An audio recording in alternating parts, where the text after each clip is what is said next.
merci de nous rejoindre ce matin.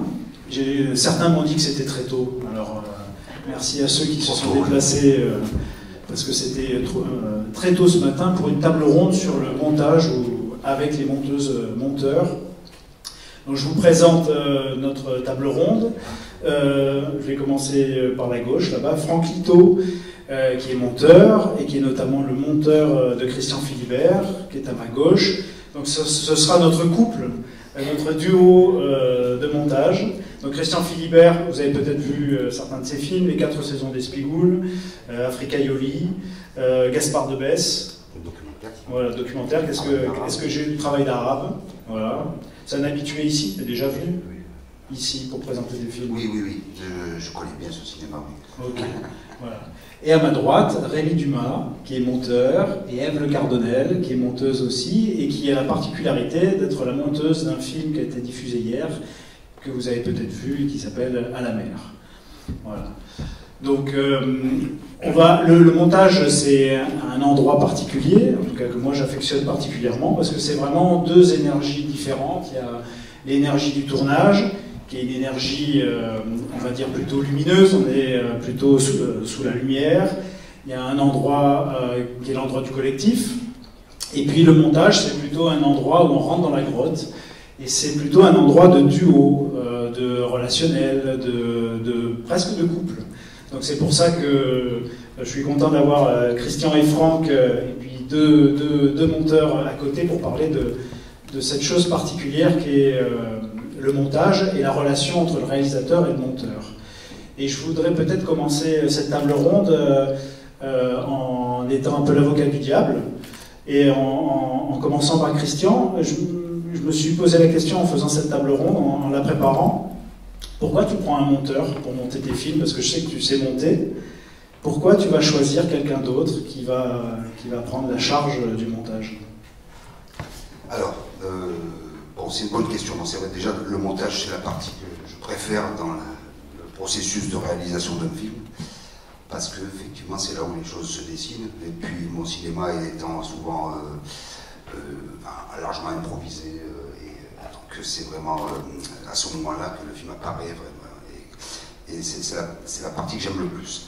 J'écris en pensant au tournage, je tourne en pensant au montage, et j'ai toujours hâte de me retrouver. Voilà, de tout ce processus, c'est vraiment la partie où je me sens le mieux. L'avantage d'être à deux, c'est le recul. Le dernier long métrage que j'ai fait, je l'ai monté tout seul.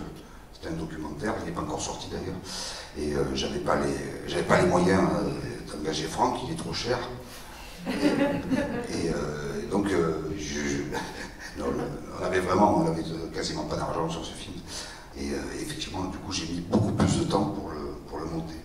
Mais j'aime aussi ce travail solitaire du montage. Mais à deux, on gagne du temps, il y a un échange d'idées. Franck a monté deux longs métrages avec moi. Tu peux les citer? Oui, c'est Africa Yoli et le long métrage sur Massilia Sound System, sur le groupe provençal, marseillais, Massilia, enfin, qui est même basé à La Ciotat. La production de Massilia est installée à quelques rues d'ici. Et donc voilà, c'est un monteur qui a survécu on va en reparler. Voilà, généralement, moi, on l'a appelé tueur de monteur. Parce qu'effectivement, on se retrouve avec une grosse masse de rush, et puis il faut chercher, et puis j'essaie toujours de tirer le meilleur parti de toute cette matière. Et quand il y en a beaucoup comme ça, c'est forcément compliqué. On va reparler de la relation après. Si je m'adresse aux monteurs et monteuses, j'aimerais bien savoir ce que vous dites quand vous êtes dans une soirée que vous présentez et que vous dites ce que vous faites. Je serais curieux de savoir comment vous expliquez votre métier et ce que vous faites. Ève, peut-être on peut commencer par toi. Oui, ben moi je dis que je suis monteuse, donc je vais te demander ta blague, Rémi. Donc souvent on me dit « Ah, menteuse !» Donc je dis oui, c'est vrai aussi, ça peut être vrai aussi, mais je dis surtout qu'en fait, pour abréger, je dis le cadreur tourne, on me donne la matière et moi je vais choisir les meilleurs passages pour pour raconter l'histoire qui a été écrite au scénario et pour rétablir l'ordre chronologique de ce qui a été écrit, quoi. Mais voilà, je ne m'étale pas, sauf si on me demande un peu plus. Mais voilà, après, c'est très difficile, je pense, de résumer ce que c'est le montage en une phrase, quoi. Enfin, c'est... voilà. Rémi, je sais pas. Merci, Rémi. Rémi. Alors moi, j'ai piqué ça dans un livre de cinéma, mais je ne sais plus lequel c'est. Mais en gros, j'explique que le montage, c'est comme s'il y avait un spectacle de marionnettes et que nous, on était là pour gommer les ficelles, pour qu'on ne voit plus les ficelles qui font bouger les marionnettes. Et c'est une définition du montage que j'aime bien. C'est une parmi des millions, parce que chaque fois, je peux en parler de manière différente. C'est vrai que moi, je dis souvent que le montage, c'est surtout une assistance psychologique au réalisateur. Parce que les pauvres, ça fait des années qu'ils sont sur leur projet, qu'ils l'écrivent, qu'ils cherchent à le financer, qu'ils le tournent dans des conditions plus ou moins bonnes. Et pendant le dérochage, ils se reprennent un peu tout dans la gueule, tout ce qui n'a pas forcément marché comme ils voulaient. Et souvent, c'est dur pour eux. Et le monteur est là pour leur dire « Mais si, c'est super, c'est pas ce que tu voulais, mais ça va aller, on va trouver quelque chose. » Voilà, en gros, ce que je peux dire du montage. Merci. Donc, en même temps, technicien, psychologue, assistante sociale, mère, confident. Ok. Et toi, Franck, qu'est-ce que tu dis? Moi, je dis pas que je fais du montage. C'est plus simple. Donc, tu prends l'option menteuse, menteur. Menteur, ouais. Ah, qu'est-ce que tu dis alors? Que je suis maçon ou quelque chose comme ça. D'accord. Et ça passe? Ouais, ça passe très bien. Comment ça se fait que tu fais une ellipse comme ça, que tu mets de côté Je sais pas, je trouve que les gens ils ont un drôle de rapport au cinéma et t'as toujours l'impression de te vanter quand tu fais du cinéma ou je sais pas. Ouais, je suis assez d'accord. Voilà. C'est comme si ça changeait du coup les rapports humains dès que tu dis ça. Et du coup, on se retrouve seul. Ok. Donc on pourrait rajouter en fait à tout ce qu'on a entendu la solitude du monteur. Est-ce que, par exemple, ça c'est quelque chose que vous vivez en tant que monteur quand vous travaillez sur un montage? Est-ce que votre expérience est plutôt on vous laisse faire, on vous offre un espace de créativité ou moi j'aime bien le mot ce grand ordinateur en parlant de Dieu. Quand on a cherché le mot ordinateur, on cherchait qui était Dieu pour créer. Moi, dans mon imaginaire, je pourrais imaginer que le monteur, c'est aussi quelque chose de l'ordre d'un grand ordinateur, d'un Dieu qui va créer une réalité associée au réalisateur. Est-ce que le réalisateur, dans vos expériences, il vous laisse une place, on va dire, de créativité et de liberté, de solitude? Oui, pas Dieu, mais plutôt. Non, l'histoire du couple est pas mal, quoi. Il y a un rapport affectif très fort qui se crée, quoi. Et qui des fois se défait à la fin du montage, des fois c'est un peu douloureux d'ailleurs. Et voilà, quoi. On est un peu à son service et puis on prend du plaisir aussi à faire notre travail. Et vous deux? C'est vrai qu'on définit souvent le monteur comme un caméléon, mais en même temps c'est un caméléon qui a du caractère, parce que sinon ça n'a aucun intérêt de se mettre dans la couleur choisie par le réalisateur. Donc on accompagne, on propose, parfois il y a très peu de liberté et parfois il y en a plein. Moi je travaille beaucoup je fais beaucoup de documentaires pour la télévision et c'est des films qui sont écrits l'écriture elle sert uniquement à financer les films, mais derrière il faut réécrire le film au montage et là on a quand même beaucoup de liberté. Et voilà, après on est deux. Quand on parlait, quand tu disais j'aime pas dire que je suis monteur, c'est vrai que moi ce que j'aime pas c'est que dès qu'on dit qu'on est monteur, ils nous disent ah vous êtes des magiciens, vous sauvez les films. Non, on n'est pas des magiciens et on sauve pas les films. Il faut qu'il y ait un film, on peut pas inventer un film qui n'existe pas. S'il n'y a pas eu un tournage, s'il n'y a pas eu des belles choses au tournage, il n'y aura pas de bon film et le monteur ne va pas sauver le film. Après, on peut plus ou moins bien monter le film, c'est sûr. Mais malgré tout, c'est quand même le travail du tournage et le travail du réalisateur et de son équipe au tournage qui font qu'il y a une matière que nous, on peut exploiter le mieux possible. Avant de te donner la parole, je voulais rajouter que j'ai fait un effort vestimentaire. J'ai un t-shirt qui dit monteur, et j'ai hésité, du coup c'est pour rebondir avec ce que tu dis, j'ai hésité à mettre un t-shirt où il y avait écrit on le fera en post-production. Parce qu'en général, quand il y a des manques ou des carences sur un tournage, on dit t'inquiète, on va le faire en post-prod. C'est-à-dire ça rejoint un peu ce que tu dis, c'est le sauveur, quoi. Et toi, Ève, ton expérience? Oui, je vais juste rebondir sur ça. En fait, moi, je dirais même que la base d'un film réussi, pour moi, c'est l'écriture. C'est-à-dire que souvent, quand on sent qu'il y a des lacunes dans le scénario, ça se retrouve au montage. C'est-à-dire que même si le tournage s'est très bien passé, qu'il y a tout ce qu'il faut et tout ça, et ben en général, on retrouve les mêmes lacunes au montage. Donc là, on essaye de retourner le film dans tous les sens pour que ça fonctionne au mieux, mais en général, c'est pas les meilleurs films, quoi. Donc moi, je sais que c'est quand je lis un scénario que je vois le film en le lisant et que quand je le monte, donc ça c'est un peu le cas des films que je monte avec David Boutin, c'est vraiment je lis le scénario, je vois le film, je monte le film et quand on regarde, c'est exactement ce que j'avais lu, quoi. Donc je trouve ça assez magique et donc c'est pour ça que oui, on n'est pas magicien, c'est vraiment un travail collaboratif. Et après, ça dépend, pour moi, ça dépend des réalisateurs au niveau de la liberté. Ça dépend aussi si c'est une fiction ou un documentaire.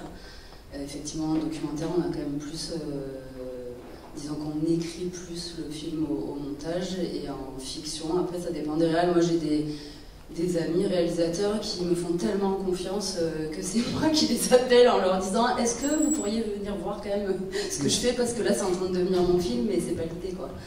Donc voilà. Ça c'est très intéressant. Ah, oui, c'est intéressant. Oui, vas-y Christian. Oui, ça pose le problème des réalisateurs qui sont pas au montage. Il y en a quelques-uns comme ça.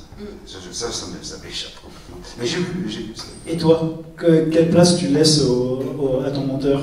C'est-à-dire, est-ce que tu restes tout le temps derrière, ou est-ce que tu donnes des directions et tu t'en vas et tu reviens quand même? Quelle place, quelle liberté ou quelle créativité tu laisses à ton monteur?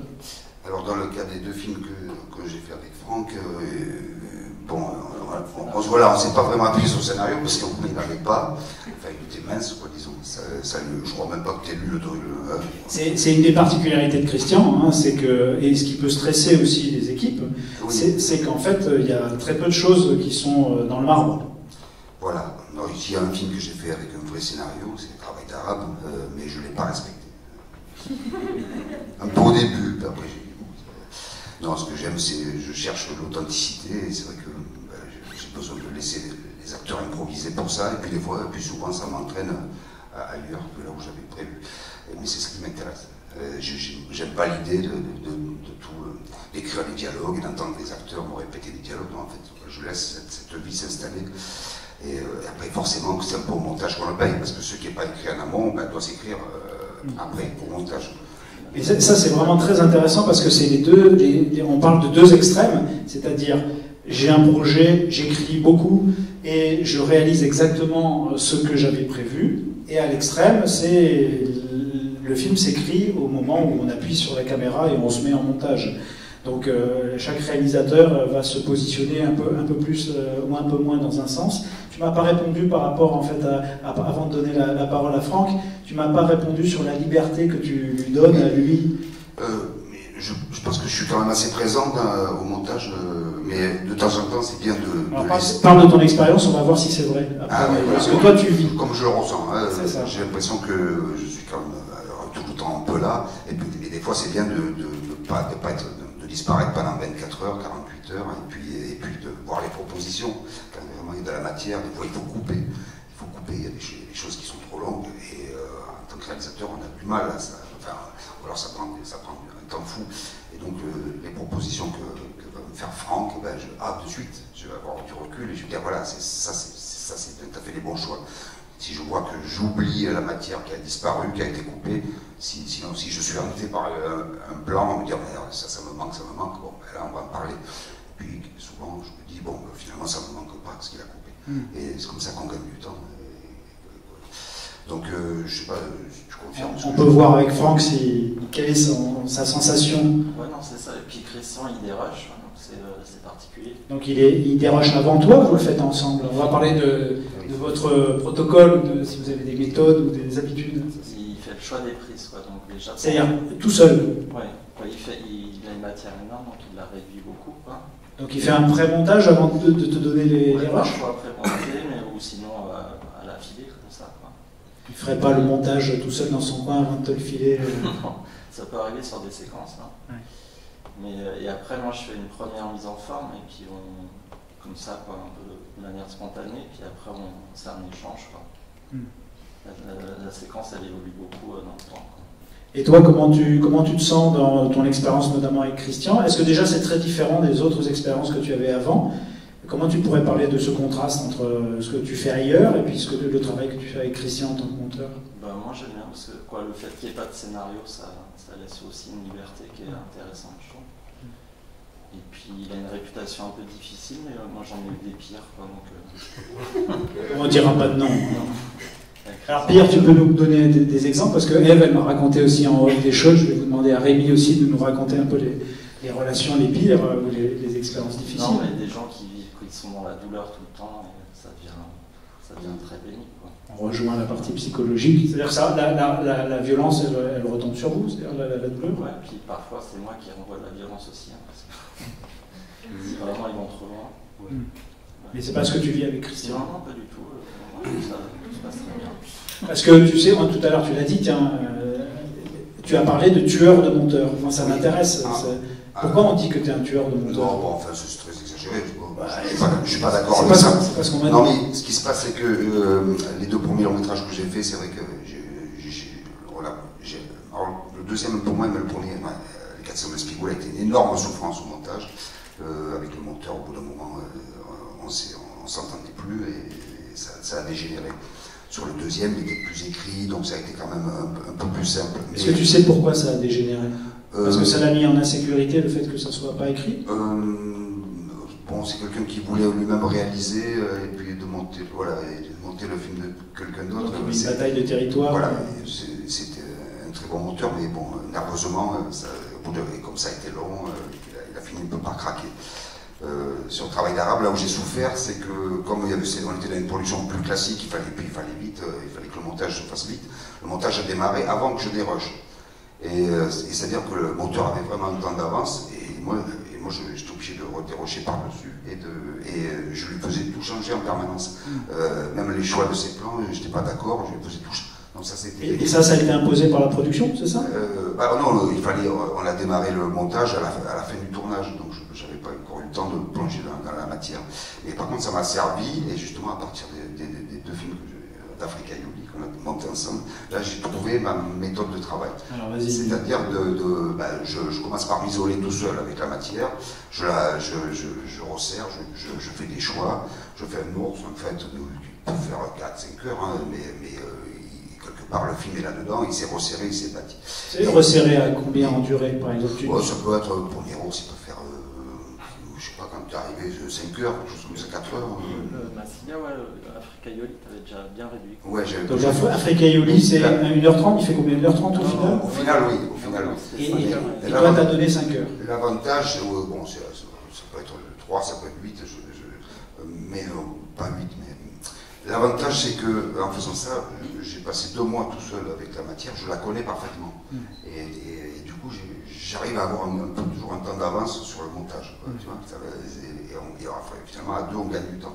Il y a les passages où je sais que j'arrive pas à trouver la solution, donc c'est lui qui va m'aider à la trouver, etc. Donc, j'ai appliqué cette méthode à peu près de passer 2 mois dessus tout seul avant que le monteur intervienne. Alors bon, après c'est un peu déroutant, des fois peut-être que tu aurais préféré avoir... Après il retourne à la matière, il va chercher des choses que j'ai pu mettre de côté. Et du coup, Franck, de ton côté, toi est-ce que tu dérushes aussi de ton côté complètement pendant que lui il fait ce travail-là? Comment toi tu te mets en parallèle? J'arrive après. T'arrives après. Une fois qu'il m'a donné la matière. Donc toi, est-ce que tu vois la totalité des rushs? Moi je préfère dérusher tout, hein, parce que c'est là qu'il y a les idées, etc. Mais après, un long métrage, c'est tellement fatigant que le travail que fait Christian, c'est aussi de la santé de gagner pour aller jusqu'au bout. Okay, excuse-moi, Christian, je t'ai coupé. Et après, pour moi, le choix des prix, c'est vraiment le domaine du réalisateur. Moi, j'aime autant que ce soit lui qui choisisse. Et après, si vraiment je trouve ça pas bien, je vais chercher ce qu'il y a d'autre. Mais ça réduit le champ des possibles, et pour moi, c'est important. Parce que si on part dans tous les sens, après, c'est trop compliqué. Et voilà, vraiment, il m'a fallu donc 2 longs métrages pour à partir du 3e arriver à trouver la méthode qui me correspondait, et que je pense que je vais réutiliser. Bon, le dernier c'était un peu particulier, et puis avec le confinement, on n'avait pas d'argent du tout. C'est un film, le dernier long métrage, je vous dis qui sortira, que c'est un documentaire qui sortira qu'à l'automne. Comment il s'appelle? Il s'appelle Germain Nouveau, le poète illuminé. Germain Nouveau, qui est un poète barrois, contemporain de Rimbaud. Voilà, c'est un poète qui est tombé dans l'oubli, alors que c'est un des plus grands poètes français de sa génération. Les surréalistes l'avaient même mis au même niveau que Rimbaud, mais lui, il passait à la trappe. Et tandis que Rimbaud a fait l'objet d'un mythe. Et aujourd'hui, on est en train de se rendre compte que, mais ça c'est assez récent, que ce Germain Nouveau est sans doute l'auteur d'une large partie des illuminations de Rimbaud. Et comment tu le montes, ça? Tu le montes avec Franck? Alors non, c'est un film très particulier que j'avais commencé, le tournage s'est étalé sur 25 ans. Et donc j'avais commencé, avant Espigoule, j'avais commencé à tourner ce film. Et puis donc j'ai pu au fil des décennies, j'ai accumulé de la matière. Et puis il est venu un moment où j'avais aucun budget parce que personne ne voulait me suivre. Bon, un film sur un poète maudit, même France 3 Marseille m'a dit non, ça ne nous intéresse pas, personne ne t'intéresse. Il faut chercher un peu, voilà, j'avoue que je cherche un peu les coups, c'est quelque chose c'est un acte presque désespéré, quoi, de faire un film comme ça. Mais c'était, moi le cinéma c'est existentiel pour moi, je ne cherche pas à rentrer dans les canaux de la télé, je fais ce que j'ai envie de faire. Et donc là, ça s'est étalé sur longtemps, on n'avait pas d'argent du tout.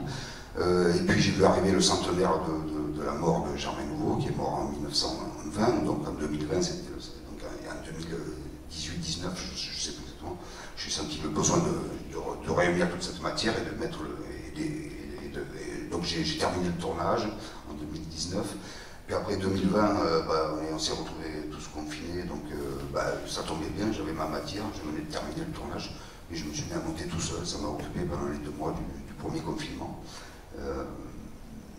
Bon, c'est compliqué, hein, je reconnais, parce qu'on n'a pas de recul. Je montrais le film un peu à des amis, à des gens qui ont participé, à des intervenants. Je leur montrais régulièrement des versions parce qu'il faut avoir des retours. Parce que là, tu n'as pas du coup de duo. Voilà, exactement. Donc ça, c'est la première fois. Enfin, j'avais déjà monté des courts-métrages seul, mais des documentaires aussi, mais de 52 minutes, mais un long-métrage, je ne l'avais jamais fait, quoi. Et est-ce que tu vois ce qui te manque, ou tu sens le contraste entre les films que tu montes en solitaire dans ta grotte et puis quand tu vas avec Franck par exemple? Il n'y a que le regard extérieur ou il y a la partie, je sais pas, créativité ou la partie métier Je sais pas, c'est forcément plus long, quoi, parce que on n'a pas quelqu'un qui nous fait des propositions, qui nous fait gagner du temps, donc tu vois que ça prend beaucoup plus de temps. Oui, je suis là pour faire les choix, parce que on se retrouve avec une matière, là c'est encore des dizaines et des dizaines d'heures de rush. Combien en tout, tu sais à peu près combien de rush? Moins que sur Massilia, je crois que Massilia c'est le film où on en avait le plus avec les archives, en plus je crois qu'on avait 100 heures de rush. D'accord, pour un 52 minutes? Non, un film d'1h40. 1h40. Une centaine d'heures de rush, alors là c'est compliqué parce que moi une trentaine d'heures, comme sur Espigoule, j'arrive à la mémoriser. À partir de 50, comme Africa Youli, je commence à avoir du mal à tout assimiler, et puis alors 100 c'est plus possible. J'y arrive pas. Donc, ça va le coup d'être à deux. Germain Nouveau, j'avais quand même un peu moins de matière.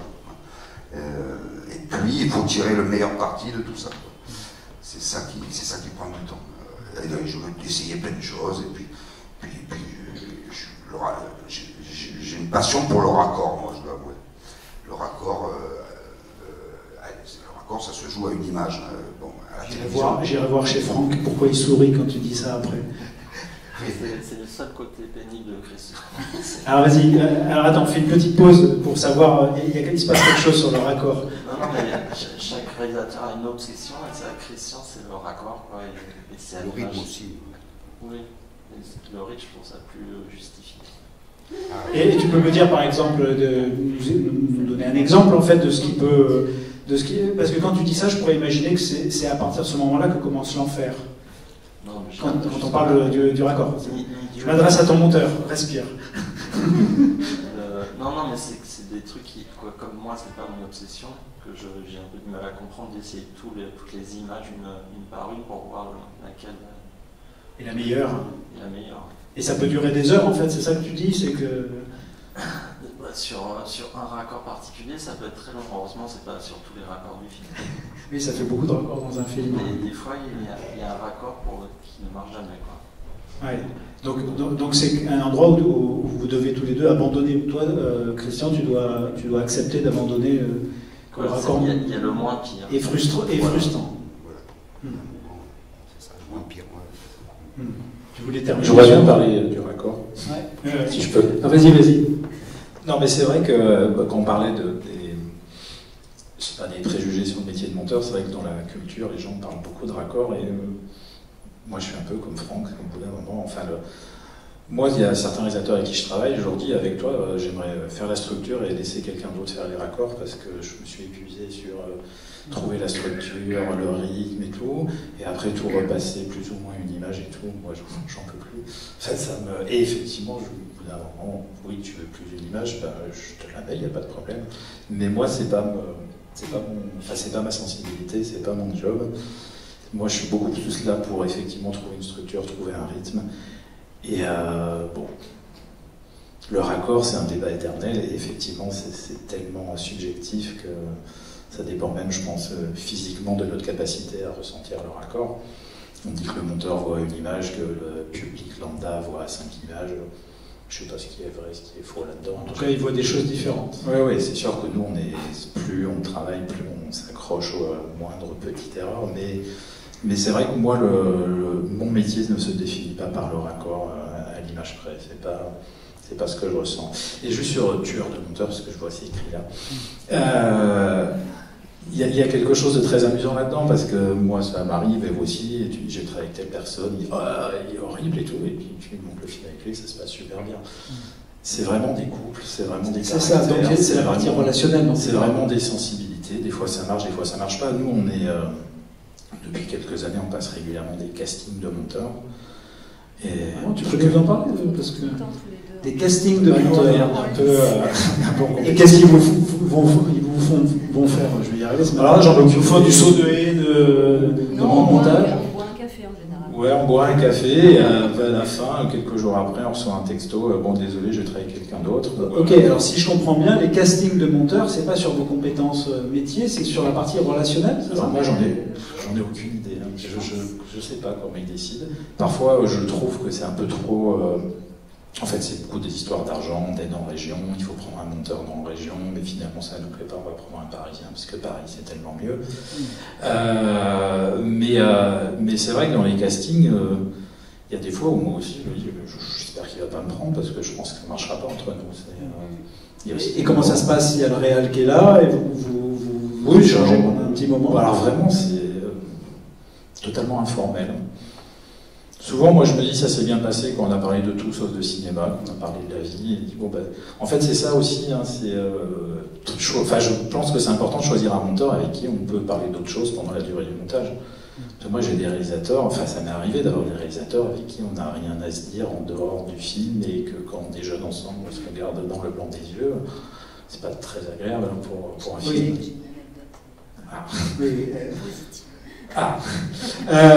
Voilà, donc effectivement, il y a vraiment, enfin, voilà, Ève, moi, avec le même réalisateur, on ne travaillera pas de la même manière, et quelqu'un va dire il est horrible, quelqu'un va dire ça se passe très bien. Il n'y a pas de, donc il n'y a pas de tueur de monteur, ça n'existe pas. C'est juste que effectivement, comme il expliquait, il faut aussi trouver sa méthode, il faut aussi trouver la manière. Enfin, moi, il y a des réalisateurs avec qui je travaille, enfin, une réalisatrice par exemple avec qui je travaille depuis très longtemps. Il a fallu aussi du temps pour qu'on comprenne comment on fonctionnait. Et elle est tout le temps là, mais elle a totalement, enfin, elle a une capacité à ne pas être là en étant là. C'est-à-dire que si elle sait que j'ai des choses à faire, elle va être là, faire autre chose, à penser à autre chose. Et quand je lui dis bon bah je te montre, elle se reconnecte et on en parle. Inversement, il y a des réalisateurs qui ne peuvent pas faire ça. Donc là, ça va être dès qu'on choisit un plan pour l'essayer. Ah mais t'es sûr? J'essaye, calme-toi, tout va bien. Là, effectivement, on lui dit va fumer une clope, va faire une course, va faire un footing. Et est-ce que tu as la place pour lui dire bah là, j'aimerais bien être tranquille pendant une heure? Ah bah il faut le dire. Il faut le dire, parce que sinon, effectivement, si chaque chaque choix de plan est une souffrance pour le réalisateur parce qu'il estime que c'est pas le bon, qu'il faut pas l'essayer, qu'il faut pas prendre celui-là, qu'il faut prendre l'autre, on n'avance pas, ça marche pas. Donc. Mais en général, enfin moi ça m'est arrivé, que les réalisateurs disent bon il faut que je parte, là, je vois bien que je t'empêche de travailler, il faut que je parte. Moi sur le dernier cours que j'ai monté, il y avait que la scène angulaire du film qui était autour d'une partie de foot qui dégénère en bagarre générale et qui angoissait énormément le réalisateur. Et il se trouve qu'une après-midi, il a dû partir pour raison familiale, de grève d'école et autres. Du coup, je me suis dit, bah, tiens, je vais en profiter, je vais faire la maquette de cette scène. Et il est venu le lendemain, il a vu qu'en gros, ça allait marcher. Il me dit, mais je suis tellement content que tu l'aies montée sans moi, j'aurais jamais pu... Elle m'angoissait tellement que j'aurais jamais pu la monter avec toi. Donc voilà. Donc il y a besoin d'air. Hein, il y a besoin d'air, il y a besoin d'énormément d'air. C'est pour ça que c'est bien quand les réalisateurs fument, parce qu'on peut les envoyer fumer dehors. C'est une très bonne chose. Eve, tu voulais rajouter une... Mais du coup, en fait, il y a pas mal de choses depuis tout à l'heure. Juste pour rebondir sur ça, moi, ça m'est déjà arrivé. En fait, le truc, c'est que quand les réalisateurs sont angoissés, et ça m'est déjà arrivé avec 2 réalisateurs avec qui j'avais jamais travaillé. Donc en fait, j'avais passé un casting de réalisateurs et de monteurs, et il se trouve que le feeling était bien passé, et du coup, c'est moi qui ai monté le film. Sauf que moi, je pense qu'il y a quand même tout qui est basé sur la confiance. Et donc souvent, les réalisateurs étouffants, c'est ceux qui n'ont pas totalement confiance en leur monteur, mais ni en eux, je pense aussi. Et donc du coup, moi, ça m'est déjà arrivé à 2 reprises carrément de dire au réalisateur, excuse-moi, est-ce que tu peux ne pas venir demain, en fait? J'ai besoin d'avancer. Enfin, là, en fait, il y a un moment, nous, on a aussi nos stress, nos problèmes à gérer, techniques et autres, et en fait, ça empêche de réfléchir, quoi. Donc, il y a un moment, si on ne s'impose pas, si on ne demande pas les choses, il faut être un peu diplomate, etc. Et en même temps, prendre sa place. Ben oui, parce que sinon, on a envie de dire, bah tiens, je te laisse le truc, et puis moi, je vais fumer, moi, je m'en vais, et puis quand tu as fini ta crise d'angoisse, tu me rappelles, quoi. C'est un peu, voilà. Donc, c'est pour ça qu'il faut vraiment pas hésiter à s'imposer. Mais pour les anecdotes, après, moi, ça m'arrive quand même plutôt rarement. J'ai plutôt des bonnes relations avec les réalisateurs avec qui je travaille. Et donc, David Boutin, le fameux réalisateur de À la mer, sur son précédent film Boomerang, qu'on a monté. Qui est passé ici. Et qui a eu le prix du jury, je crois. On a carrément, on était dans la boîte de prod, on faisait que rire, on avait des fous rires en permanence, à tel point que le producteur qui était dans le bureau au fond est venu en disant « Ah putain, je ferme toutes les portes parce qu'on n'en peut plus de vous entendre !» Mais on a quand même réussi à travailler, mais du coup c'est super parce qu'en fait voilà, on parle de tout et n'importe quoi, ou alors je sais pas, on voit un rush et on fait une blague et ça reste la blague jusqu'à la fin du montage, et du coup, et c'est 10 fois mieux de travailler comme ça, quoi. Et en fait, c'est vraiment, pour moi, c'est vraiment basé sur l'être humain, sur le feeling. En général, quand ça se passe bien, ça devient des amis, enfin, je sais pas, mais voilà, David, moi, on se connaissait pas du tout quand on a commencé à travailler ensemble. On a commencé sur Je suis un migrant, donc c'était pour le Nikon Film Festival. Il avait un monteur qu'il a lâché au dernier moment, et une amie commune nous a présenté. Enfin, on ne s'était même pas parlé qu'il y avait déjà la connexion, c'est rare quand même, mais voilà. Et donc à partir de là, oui voilà, et à partir de là, je suis devenue sa monteuse, et quand on regarde, finalement, tous les réalisateurs ont leur monteur, sauf quand ils sont pas dispo, mais c'est vraiment, il y a une fidélité. Oui, c'est ça. On pourrait imaginer, Christian, tu le disais tout à l'heure, en fait, que tu as trouvé ta méthode de travail avec Franck. On pourrait imaginer qu'en fait, on grandit en fabriquant des duos ou des collectifs, et qu'on grandit ensemble, et que du coup, après, on travaille ensemble. Ça devient une espèce de famille de travail. Est-ce que vous avez, tu parles de David pour toi, est-ce que Rémi, toi par exemple, il y a des réalisateurs avec qui en fait ça fonctionne comme un tandem, et quel que soit le thème, en fait tu continues en fait ce tandem, c'est-à-dire c'est la relation qui est au cœur. Oui, bien sûr. Enfin, déjà, comme on disait tout à l'heure, c'est un gain de temps énorme. Quand il y a un binôme, quand on se connaît, c'est pareil, on arrive le premier jour, on se met au travail tout de suite. On sait déjà où on va, et c'est un gain de temps énorme. Après, il y a toujours des... Enfin, moi, les réalisateurs avec qui je travaille régulièrement, il y a toujours un moment où on fait une pause aussi, et ça fait du bien. Ouais. Ça permet de voir effectivement qu'en vrai ça marche et que quand c'est quelqu'un d'autre ça marche moins bien. Ça fait du bien à l'ego. On parle toujours d'air, hein, respirer, pouvoir respirer. Et mais c'est vrai que c'est bien de faire une pause et parfois sur certains sujets peut-être que d'autres monteurs sont plus adaptés. Mais après c'est surtout des questions, souvent c'est surtout des questions de diffuseurs ou de chefs de télé qui cherchent à imposer quelqu'un. Donc de temps en temps c'est bien de leur laisser un peu ce petit pouvoir. Et parfois, ça leur montre que ça se passe pas si bien que ça, donc on avait peut-être raison et ils avaient tort. Mais c'est très confortable. Et puis, enfin, vraiment, quand je vais travailler avec un réalisateur avec qui j'ai l'habitude de travailler, c'est vraiment facile, quoi. On arrive le premier jour, il n'y a pas d'angoisse, pas de questions sur ce qu'on va faire, quoi. Ça va tout seul. Ouais, et ce que j'entends, c'est important, notamment pour ceux qui nous écoutent, c'est d'entendre en fait que le métier de monteur, là on est en train de parler de contingence ou de contraintes de la production qui nous échappe, on est en train de parler de la maturité, de notre capacité relationnelle à rentrer en contact, à échanger, à prendre notre place, à avoir un espace de créativité propre. Et à pouvoir faire un bébé à deux qui est une co-création et pas des rapports de domination ouais. Oui, parce qu'il peut se produire qu'un monteur, comme un producteur ou un acteur, pouvait prendre le pouvoir sur le film. Toi, t'as vécu ça? Oui, pas Franck. Non, justement, on n'a pas tous les deux, ce qui est formidable, on n'a pas de problème d'égo. Enfin, je crois pas. On peut se dire ce qu'on veut, on se vexe pas. Juste aux projections à la fin. La projection à la fin. Je sais pas, je suis un peu chiant. Ah. Si je sens pas assez de reconnaissance. Une fois, je ne l'ai pas fait monter sur scène, il s'est vexé. Oui. Mais ça, c'est le regard. C'est dans le film d'Antonioni où la personne qui est profession reporter, où la personne qui est interviewée tourne la caméra vers Jack Nicholson, qui est le réalisateur. Donc on peut imaginer que c'est un métier aussi où on cherche... C'est dur pour le monteur quand le film se termine, c'est vrai que c'est dur. C'est parce que le film vit sa vie, et puis nous on retombe dans l'oubli. Et c'est vrai qu'on a vécu en général une période intense avec le réalisateur, et on parle beaucoup de la solitude. Bon, c'est une solitude à deux, mais c'est vrai que pendant la période de montage, il y a le monteur et le réalisateur. Bon, parfois il y a un assistant, malheureusement très rarement. La production, souvent ils sont aux abonnés absents jusqu'aux premières projections. Les diffuseurs, après ils sont là, ils sont pas là. Mais c'est vrai que nous, on se sent tellement impliqués dans le film qu'on est en train de monter, on est tellement investis. Quand il commence à vivre sa vie et qu'effectivement, nous, on est dans l'ombre derrière, il y a toujours un petit moment, il y a un baby blues. Ouais, c'est ça, un petit baby blues. Que ce soit vexant de ne pas monter sur mais ça, il y a un truc très intéressant par rapport à c'est surtout qu'on n'est pas en équipe, nous. Enfin, c'est sûr que sur le plateau, ils sont en équipe. Et puis, il y a c'est ce qu'on dit toujours, il y a des fêtes de fin de tournage. On va faire une fête de fin de montage, on est deux. Youhou, c'est la fête. Et du coup, une réalisatrice avec qui je travaille est très, très attachée à ça. Donc, chaque fin de montage, on fait une fête de fin de montage. Elle m'invite au restaurant, très bon restaurant en général. Et on a mis ça en place il y a quelques années. Elle y est très attachée parce qu'il il y a toujours des fêtes pour les autres, mais pour les monteurs, il n'y a jamais rien, quoi. Donc c'est un moment aussi où on dit on est content d'avoir travaillé ensemble, on a fini le film ensemble. C'est aussi un bon moment. Donc on fait des fêtes de fin de montage à deux. Ouais, c'est important de ritualiser justement ce moment-là où on va quitter. Est-ce que vous faites vous ritualisez la fin du montage? On parlait de reconnaissance, on parlait de fin de coopération. Qu'est-ce qui se passe à la fin du montage? Vous dites au revoir et puis tu laisses Franck tout seul dans sa salle de montage. À vrai dire, on parlait de ces questions de raccord.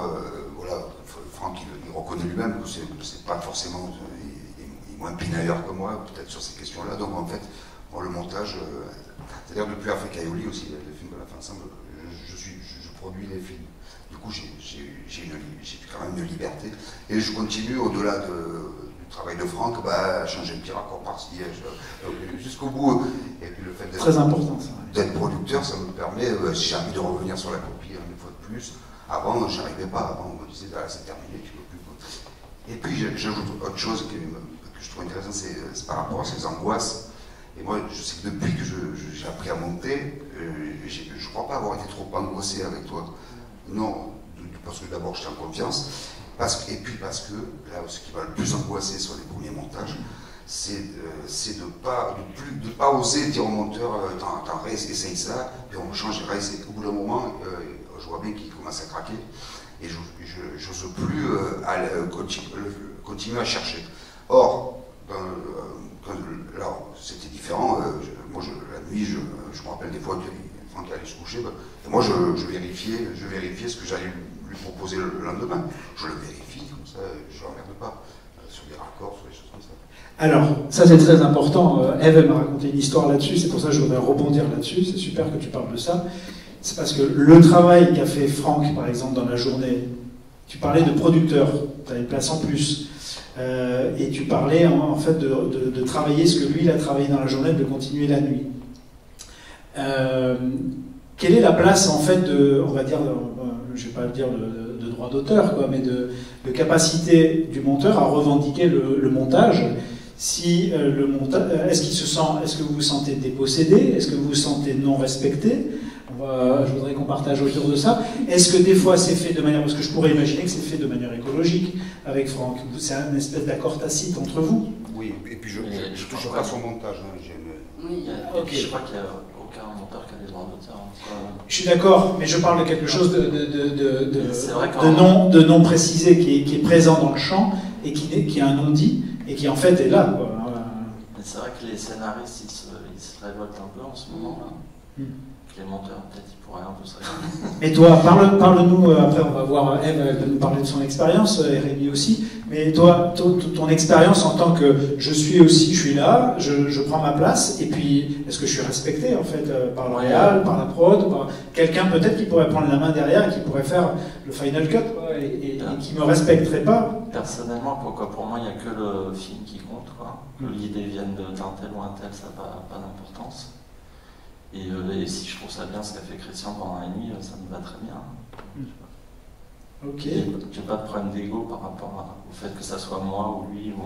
Ouais. Moi, je pensais notamment à quelque chose qui serait dans le non-dit, c'est-à-dire ce que j'ai vécu. Tu peux nous parler un peu Parce qu'en fait, moi, ça? c'est comme Franck, j'ai aucun problème.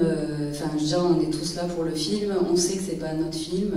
Au service du film. Voilà, et du coup, et justement, enfin, comme on dit depuis tout à l'heure, si on a un ego trop développé, en général, ça passe pas, quoi. Que ça soit le réal ou, enfin, je veux dire, c'est un peu un combat de coq, ça se transforme en combat de coq et c'est pas intéressant du coup. Donc, il faut savoir rester à sa place et moi j'ai aucun souci avec ça, mais quand il y a de la communication, quand les gens disent les choses, etc. Quand il y a de la relation en fait. Voilà, en gros j'ai monté un court-métrage avec un réal que je connaissais pas, mais avec qui, donc le casting s'était bien passé, le déjeuner s'était bien passé. Tu avais été casté? Bah, en fait, non, il m'avait appelé parce que il avait entendu parler de moi, etc. On a déjeuné ensemble, c'était bien, enfin voilà, et donc j'ai monté son film, et en fait il y a aussi les conditions de montage, c'est qu'en fait j'ai monté son film chez lui, parce que c'était une prod parisienne et que c'était pendant le confinement, et du coup, enfin bref, c'était plus pratique a priori. Déjà, moi à chaque fois que j'ai fait ce genre d'expérience, ça se passe pas très bien, parce qu'en fait, soit que les réals viennent chez moi, soit que je vais chez eux, en fait il y a un cadre qui est... On dépend de cadre. Ouais, voilà, je sais que je préfère monter dans des endroits faits pour ça, à part si c'est un ami, et dans ce cas on se connaît très bien, mais voilà. Mais tout ça pour dire que, voilà, donc j'ai monté le film, je sentais que lui était très angoissé, c'était assez compliqué, j'avais la pression, c'est la première fois que je travaillais avec cette boîte de prod, j'avais jamais rencontré les producteurs, on les voyait en visio, sur Zoom, enfin, il y avait un temps normal, quoi, et en fait, surtout, on n'arrivait pas à trouver le film, quoi. Et ça s'est débloqué le matin du dernier jour. Et je l'ai senti, je lui ai dit, c'est bon, là, il est là, il m'a dit, ah, mais tu m'as déjà dit ça hier. J'ai dit, oui, mais tu vas voir, je t'assure que là, c'est bon. Et en fait, les producteurs, on leur a envoyé, ils ont dit, c'est bon, donc, soulagement, moi, il me restait la demi-journée pour fignoler, pour faire les exports. Juste, j'explique pour la salle, quand Ève dit, je l'ai trouvé, le film, c'est que des fois, on monte le film, on voit pas où il va, et puis à un moment, il émerge. C'est-à-dire qu'en fait, il y a une évidence, quoi. Il y a une évidence. Et cette évidence, des fois, elle est très difficile à trouver. Voilà. Et en fait, le truc, c'est que ça avait été assez difficile parce que, comme c'était chez lui, il y avait sa femme qui était dans les parages, et en fait, elle venait de temps en temps, et il se trouve qu'elle fait aussi un peu de montage, et du coup, elle passait et elle donnait son avis. Donc, très bien, moi j'entendais, mais j'avais le mien d'avis, et puis c'était moi qui montais le film a priori. Donc voilà, et sauf que lui, tous les matins, il me disait, j'ai montré le film, la version à ma femme, elle a dit que. Donc en fait, moi, petit à petit, ça commençait un peu à me. Voilà, mais ok, ok, très bien. Elle a dit que, mais faisons ce que toi tu penses. Hein, voilà. Donc on a cherché. Pas de problème, enfin, je veux dire, c'était leur cuisine à eux, enfin voilà. Et le film se termine, et en fait pendant des mois, je n'ai pas de nouvelles.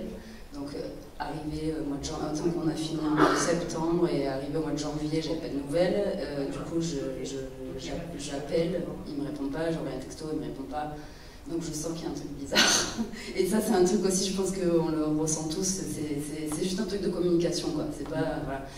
C'est pas commun, en général ça se passe bien, après on va boire un coup, enfin voilà, on fait la fin du montage, on se connaît un peu tous plus ou moins, voilà, là je sentais qu'il y avait un truc bizarre. Et bref, au bout d'un moment j'appelle la prod qui me dit ah bah oui justement je t'envoie la version, là on vient de finir, machin, et en fait je découvre au générique que j'étais en co-montage avec la femme. Donc ça fait un peu, genre ça, en fait si on m'avait prévenu, s'il m'avait dit on a fait des retouches, machin, parce qu'il y avait a priori pas d'argent en plus, etc. Enfin je veux dire après ça ne me regarde même pas, quoi, c'est très bien. On en revient à la relation et à la clarification. J'aurais juste aimé le savoir avant de découvrir le générique, quoi. Et après, voilà, enfin, je veux dire ça m'a un peu fait du mal une journée, et puis ça s'est réglé, enfin, je veux dire après c'est bon, je passe à autre chose, quoi. Mais du coup je me suis dit, je suis pas sûre qu'on retravaille ensemble, quoi. Moi travailler dans ce genre de conditions, ça me... Donc c'est ça aussi, c'est qu'on est choisi, mais en même temps on peut aussi choisir de ne pas monter avec un réalisateur, quoi. C'est un choix dans les deux sens, quoi. C'est un casting dans les deux sens, on est d'accord. Super. Et Rémi, tu veux parler un peu là-dessus?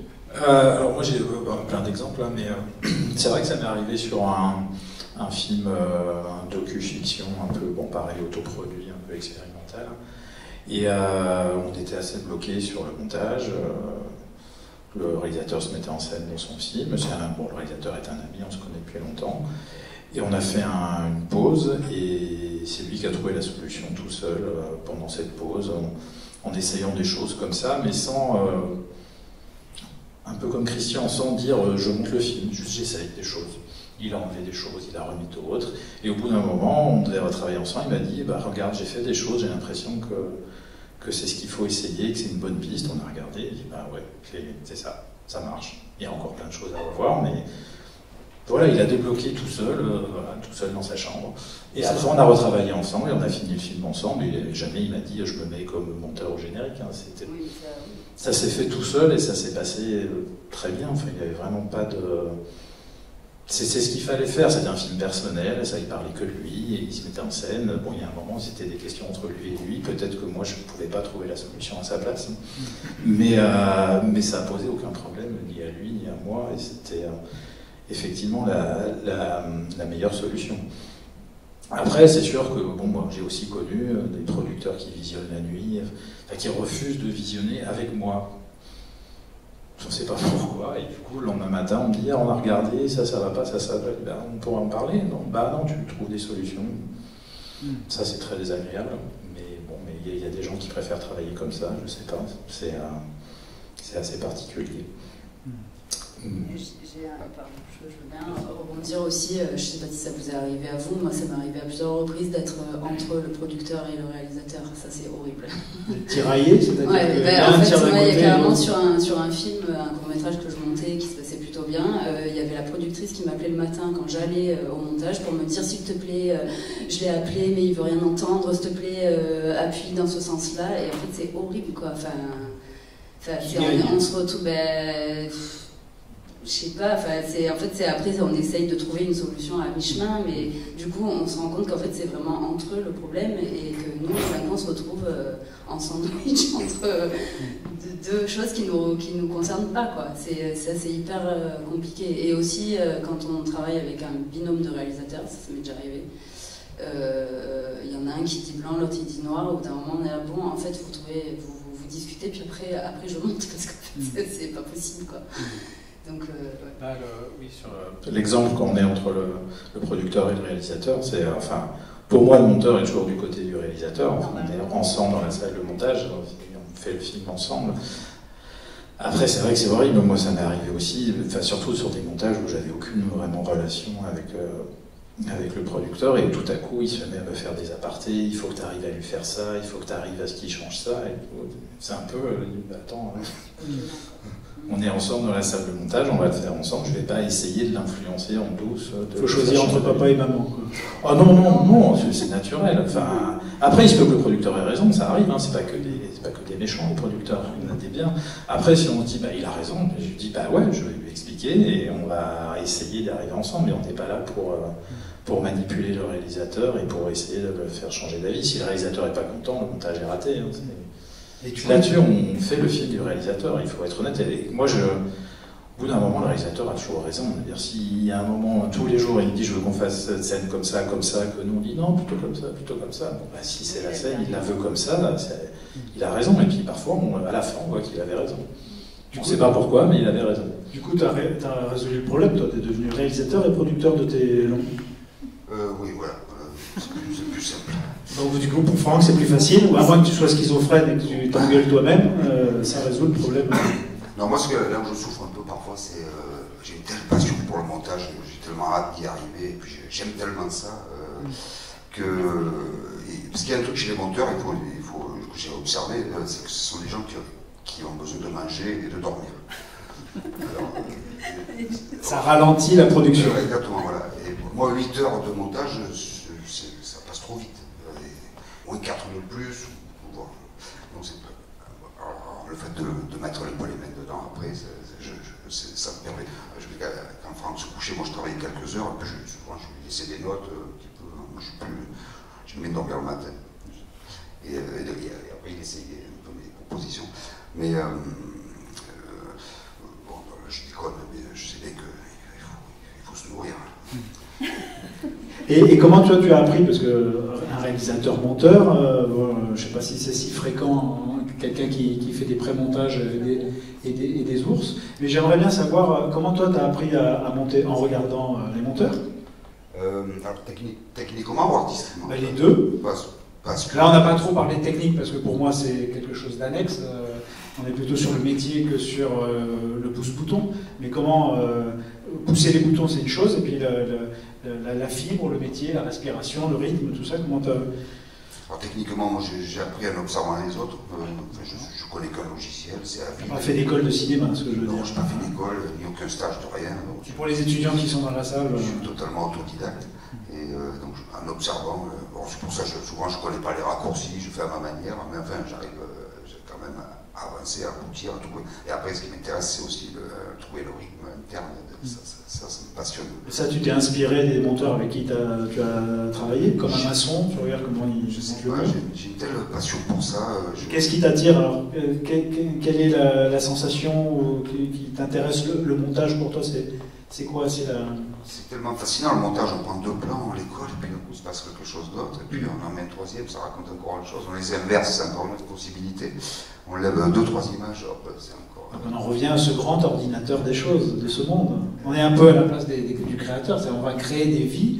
Et je ne sais pas si vous connaissez cette phrase, je voulais commencer par ça, puis je l'ai zappé, mais moi ce qui m'a toujours passionné, c'est les phrases de Godard, notamment, qui disaient le tournage, c'est l'acceptation du deuil, et le montage, c'est la résurrection. Donc il y a quelque chose qui est de l'ordre de la création d'une réalité à ce moment-là. On crée du vivant.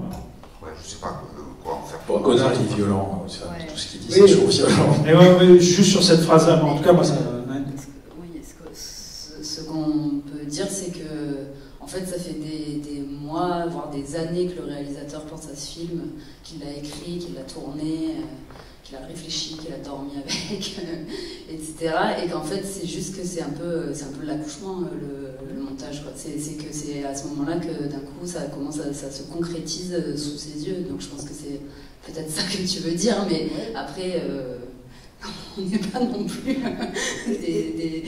des grands créateurs artistiquement, tout à l'heure on disait on le cherche, en fait c'est comme un accouchement, c'est-à-dire on cherche des fois le film inné par voie naturelle, c'est facile, et puis des fois il faut des forceps, et puis des fois il sort pas, et puis tout à l'heure tu disais on le projette, il manque du son, il manque, et c'est par césarienne. Toi, comment tu as appris, toi, par exemple, le montage? Le montage, j'ai fait un bac option cinéma, Et donc j'ai appris assez tôt, on va dire. Puis après, en fait, j'ai fait une formation professionnelle qui était polyvalente, mais je savais déjà que je voulais faire du montage parce que j'avais fait un stage au Film du Soleil en sortant du bac et qu'on m'avait proposé montage et production et j'ai commencé par la production.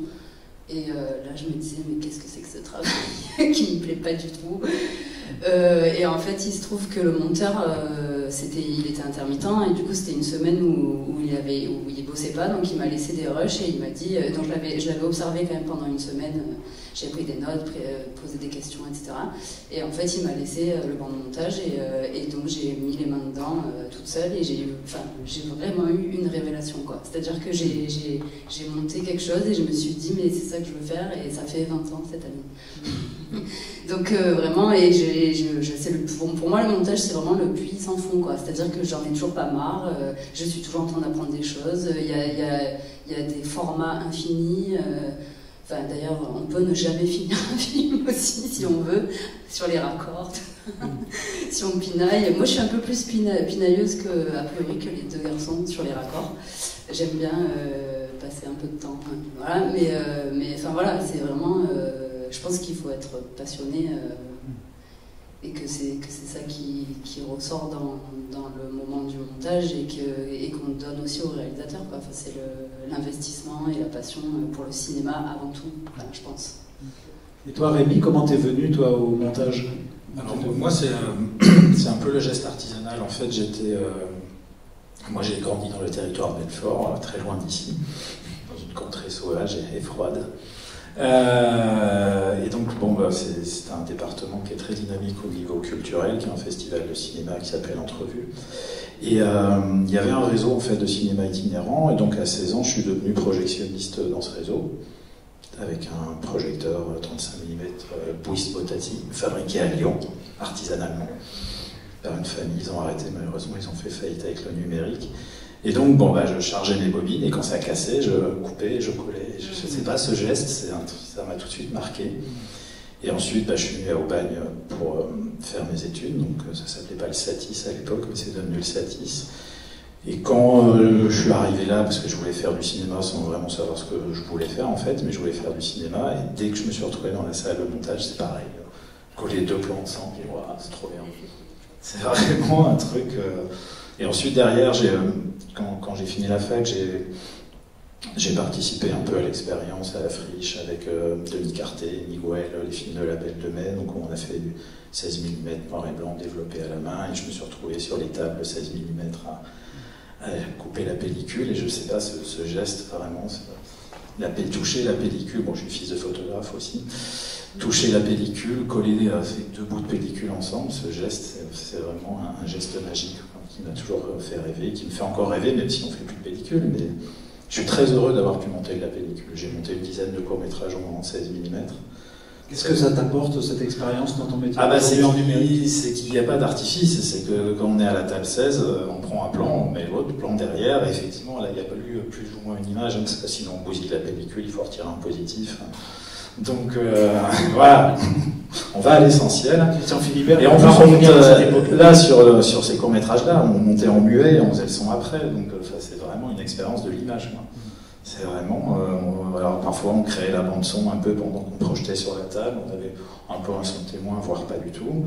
Et on s'imaginait après les sons qu'on allait mettre. C'est vraiment un autre rapport. C'est un rapport à l'image et c'est un rapport au rush, un rapport au plan. Il n'y a pas un point d'étalonnage à rajouter, il n'y a pas un petit fondu enchaîné, il n'y a rien du tout, quoi. C'est un rapport au cinéma brut et c'est magique. De toute façon, la pellicule, ça restera magique, même si le numérique nous a apporté plein de choses. Mais c'est la magie de la pellicule qui m'a amené au cinéma et au montage. Ok. Et toi, Franck, comment t'es venu à être monteur? Un peu par hasard, moi. Moi, je fais de la philo et je voulais un truc un peu plus concret, mais qui m'en ferait travailler la tête. Ouais. J'ai fait une formation plutôt de réalisateur, et puis à l'intérieur de la formation, on s'est réparti les rôles, et je me suis retrouvé monteur. Et en fait, ça m'a plutôt bien plu, donc je suis resté monteur. Okay. Voilà. Mais je fais aussi de la réalisation. Et est-ce que le montage, du coup, t'aide à être réalisateur? C'est-à-dire le fait d'être monteur, qu'est-ce que ça t'apporte Ouais, moi je pense que ça aide beaucoup parce qu'on devient cadreur, on devient scénariste, on devient beaucoup de choses quand on fait du montage, quoi. On travaille des parties du cinéma, même inconsciemment. Voilà. Même le découpage, on peut maîtriser le découpage. Donc c'est un peu la tour de contrôle, le montage. Comment vous vivez votre lieu de... C'est important aussi le lieu. Tout à l'heure, Ève disait, moi plus jamais, j'invite un réalisateur chez moi à monter, ou je vais dans la famille du réalisateur monter. Parlez-moi un peu du lieu. Est-ce que c'est un endroit que vous habitez? C'est-à-dire que vous avez besoin de personnaliser, vous avez besoin de vous y sentir en sécurité? Je sais pas, c'est quoi votre lieu? Alors déjà, il faut tordre le cou à un mythe. Le monteur n'a pas besoin de travailler dans une grotte. Oui, On voilà. est très content d'avoir des fenêtres. Quand je parle de grotte, c'est une grotte métaphorique. Oui, mais il y a des gens qui le prennent au sérieux. Il y a même des producteurs qui te disent bon, bah, tu vas à la cave où il ne faut pas de fenêtre. Je dis mais pourquoi il ne faut pas de fenêtre? C'est très bien les fenêtres. Moi, je veux vue sur mer, hein, je veux le coucher de soleil et tout. Hein. Il y a vraiment cette vieille tradition que, effectivement, quand on était en pellicule sur des tables, surtout les tables 16, avec une image comme ça, la moindre entrée de lumière était perturbante. Maintenant, on a des écrans. Enfin, des fois, j'hallucine quand je vois le nombre d'écrans que j'ai dans ma salle de montage et la taille des écrans. On n'a plus besoin d'être dans une cave, au contraire, et la lumière du jour, ça aide à se développer, à réfléchir, c'est très important. Moi, je ne tiens plus dans les salles sans fenêtre, des journées de 8-10 heures, je ne tiens plus, j'y arrive plus. Le soir, je suis épuisé, j'ai mal aux yeux, j'ai mal à la tête. C'est pour les jeunes, ça. C'est pour les jeunes, voilà, je ne peux plus. Donc ouais, on n'a pas besoin, enfin moi j'ai besoin d'une chaise normale, d'un bureau, d'un logiciel de montage quelconque, mais avec la licence et pas de problème technique. Pas des trucs bricolés, et puis un endroit où il y a un peu de lumière, et c'est tout, quoi. Et pas trop de bruit, évidemment, et pas des voisins qui vont dire toutes les 5 minutes, frapper à la porte, tu peux baisser, s'il te plaît, c'est trop fort. C'est la base, c'est tout. Après, j'ai pas besoin d'un palace, c'est pas... Vraiment, c'est une pièce, une fenêtre, une table, des chaises, et puis après, si on a des petits bonus à côté, pourquoi pas. Hein. Mais il faut que... Moi, je l'habite pas particulièrement, hein, ma salle de montage, je n'ai pas besoin de mettre ma touche personnelle. J'ai besoin de m'y sentir bien et de sentir surtout qu'on peut faire ce qu'on veut dans cette salle. Quand il y a pas... Parce que parfois il y a ces problèmes de son, enfin, voilà, j'ai besoin d'écouter fort, j'ai besoin de... Quand je suis en train de chercher un plan, je fais du bruit. Hein, voilà. Ou si je dois baisser le son parce que le voisin n'est pas content, c'est quelque chose qui me perturbe trop. Donc j'ai besoin de sentir qu'on est effectivement isolé du reste du monde pour pouvoir travailler sans gêner personne et sans que personne ne vienne nous déranger. Est-ce que ça fait partie, par exemple, de la discussion quand vous faites votre fameux... Après, je te demanderai si tu as fait des castings de monteurs, mais quand vous faites un casting, quand vous discutez avec non, parce que où est-ce que vous allez monter? Le casting, il se fait avec le réalisateur, et après, c'est avec la production. Parce que si quelqu'un t'amène son ordinateur portable en disant voilà, j'ai un premier craqué. À Marseille, c'est un peu une crainte parfois. Il y a toujours un moment où on se dit tiens, quand on va poser la question, comme on travaille, Avec un disque dur de la Fnac. On a toujours un peu une petite angoisse de la blague. Ah oui, vous voulez qu'on travaille comme ça? Donc il y a un peu à la grande époque, l'arrivée du numérique avec le format DV et les premières versions de Final Cut qui ont quand même révolutionné la manière de travailler, surtout en province. C'est sûr que là, on a eu... Enfin, moi, j'ai eu des propositions assez hallucinantes. Travailler dans la cave d'un restaurant, sur un tout petit ordi, enfin, voilà. On retrouve la cave. Ouais, voilà, d'un restaurant à côté du congélateur. Donc, ouais, j'ai eu des propositions assez hallucinantes à l'époque où on pouvait vraiment monter sur un peu n'importe quoi. Là, avec le cinéma numérique, le 2K, le 4K, le 6K, le 8K sans fin, on est un peu obligé quand même d'avoir un matériel un peu plus professionnel. Donc, j'avoue que maintenant, j'ai plus trop de mauvaises surprises avec ça. Et Ève? Oui, moi je m'adapte en fait. C'est que des fois on découvre la boîte de la salle de montage, on est content. Des fois on se dit ah, j'aurais bien aimé avoir une chaise qui a 3 pieds ou 4 pieds et pas que 3. Enfin, enfin oui, de toute façon on n'a pas trop le choix hein, vu que c'est comme ça. Je pose la question aussi parce que cette semaine on a parlé de la douleur comme vecteur de créativité. Donc, ah oui, non. Là, je pense à ma chaise, je pense à 2 heures de sommeil, à boire, voilà. À manger. En fait, oui, manger, boire, si possible du chocolat et des M&M's, c'est bien. Mais sinon, Non, moi, ce qui est le plus important pour moi, effectivement, c'est que le logiciel fonctionne et qu'il n'y ait aucun problème technique, parce qu'en fait, ça, quand on arrive en début de montage et qu'on passe une demi-journée à résoudre des problèmes de câblage ou des trucs, enfin, c'est une perte de temps et c'est directement énervant, en fait. Et sinon, le fauteuil est quand même très important. Enfin, moi, je sais que ça me fait mal au dos, j'ai mal au dos tout le temps, et je sais que c'est parce que je monte. Parce qu'il faut dire aussi que c'est un métier physique, c'est-à-dire que quand on a passé 8 heures, 9 heures, 10 heures dans une pièce et qu'on est sur une chaise, au bout de plusieurs semaines, en fait, ça se sent dans le corps. Quoi. Oui, et puis donc Rémi a des lunettes, moi j'en ai pour monter aussi, Franck, je sais pas, mais... C'est bientôt. Voilà, je pense que tous les monteurs, au bout d'un moment, ont des lunettes pour travailler. Et tendinite du poignet. Aussi, ouais, un kyste synovial, enfin voilà. Mais bon, mis à part... Accident du travail. Mis à part tout ça, oui, enfin, du moment que on est tranquille, effectivement, c'est un peu ça, en fait, on a besoin d'être tranquille, de ne pas être dérangé toutes les 2 minutes, enfin... Moi, j'ai commencé ma carrière de monteuse à OMTV, donc c'était la télé de l'Olympique de Marseille. Et on était plusieurs monteurs, et donc c'était pas des trucs très créatifs et tout ça, mais n'empêche qu'on a quand même besoin d'être concentré. Toute la journée, il y a des gens qui rentraient, qui s'asseyaient, qui me racontaient leur vie, parce qu'en fait, c'est un peu un confessionnal aussi. Et en fait, au bout d'un moment, c'est genre, non mais en fait, je travaille. On dirait pas, mais je travaille. Et donc voilà, c'est plus la tranquillité. Après, en ce moment, je suis en train de travailler, voilà, je monte un court-métrage chez moi, avec un jeune réalisateur qui était élève aux ateliers de l'image et du son, Théo Vincent. Et en fait, lui, il a tout autoproduit, etc. Et ça fait un petit moment qu'on veut travailler ensemble, et donc il vient chez moi, moi je travaille j'ai un écran 27 pouces, j'ai une chaise qui n'est pas spécialement... T'es dans la cuisine, t'es dans le salon? Non, mais dans le salon, et en fait je me mets un peu où je veux chez moi, j'ai 2 bureaux on va dire, et en fait je suis face à une fenêtre en plus, donc je ferme le rideau parce que sinon ça m'éblouit trop, mais je veux dire voilà, j'ai un ordi portable que je branche à un écran 27 pouces et ça suffit, c'est pas, je suis pas très exigeante non plus. Par contre... quand la salle de montage est vachement bien, je remarque. Quoi. Il faut aussi qu'il y ait du café. Et toi, Franck, sur le lieu, sur l'endroit, est-ce que moi, j'aime bien travailler chez moi, ou chez Christian d'ailleurs, et j'aime bien faire la cuisine le midi. Ça me nettoie la tête. Et sinon, j'aime pas trop les gros trucs de salle de montage impersonnel. Ça me déprime.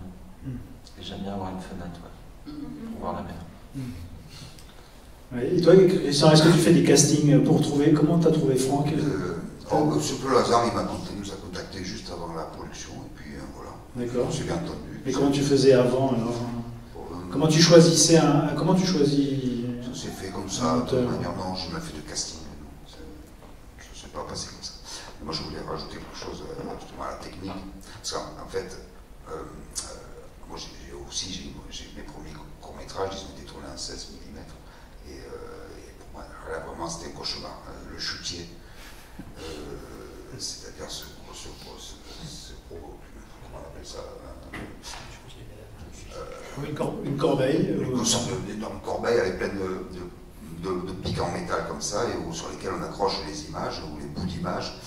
Et là, moi qui vais chercher leur raccord près, le problème, on coupe, il y a du scotch partout, on se retrouve avec une image comme ça qu'on perd C'était un cauchemar. Et je me disais, pour moi, c'était vraiment la préhistoire, je n'avais j'attendais vraiment que la technologie nous libère de ça. Et ça a été le cas, heureusement, juste avant mon premier long métrage, sinon je crois qu'on ne serait pas arrivé au bout du montage. Il aurait fallu retirer les positifs encore et encore. Et donc là, à partir du moment où je me rappelle, c'était la vidéo machine, tu te rappelles? Voilà. Il faut dire qu'en fait, il y a 30 ans, on travaillait ensemble. Voilà. J'ai fait quelques plans de tes films au début, il y a une trentaine d'années, et on était dans la même boîte de production, il y a 30 ans. Et parce que tout à l'heure, je ne me rappelle plus vraiment à quel moment j'avais commencé à monter quand tu m'as posé la question. Alors techniquement, avec des bancs vidéo, avec des gros boutons. Donc en fait, voilà, dès que le montage virtuel est apparu, c'était au début du montage de mon premier long métrage. Et du coup, j'ai apprivoisé cet appareil.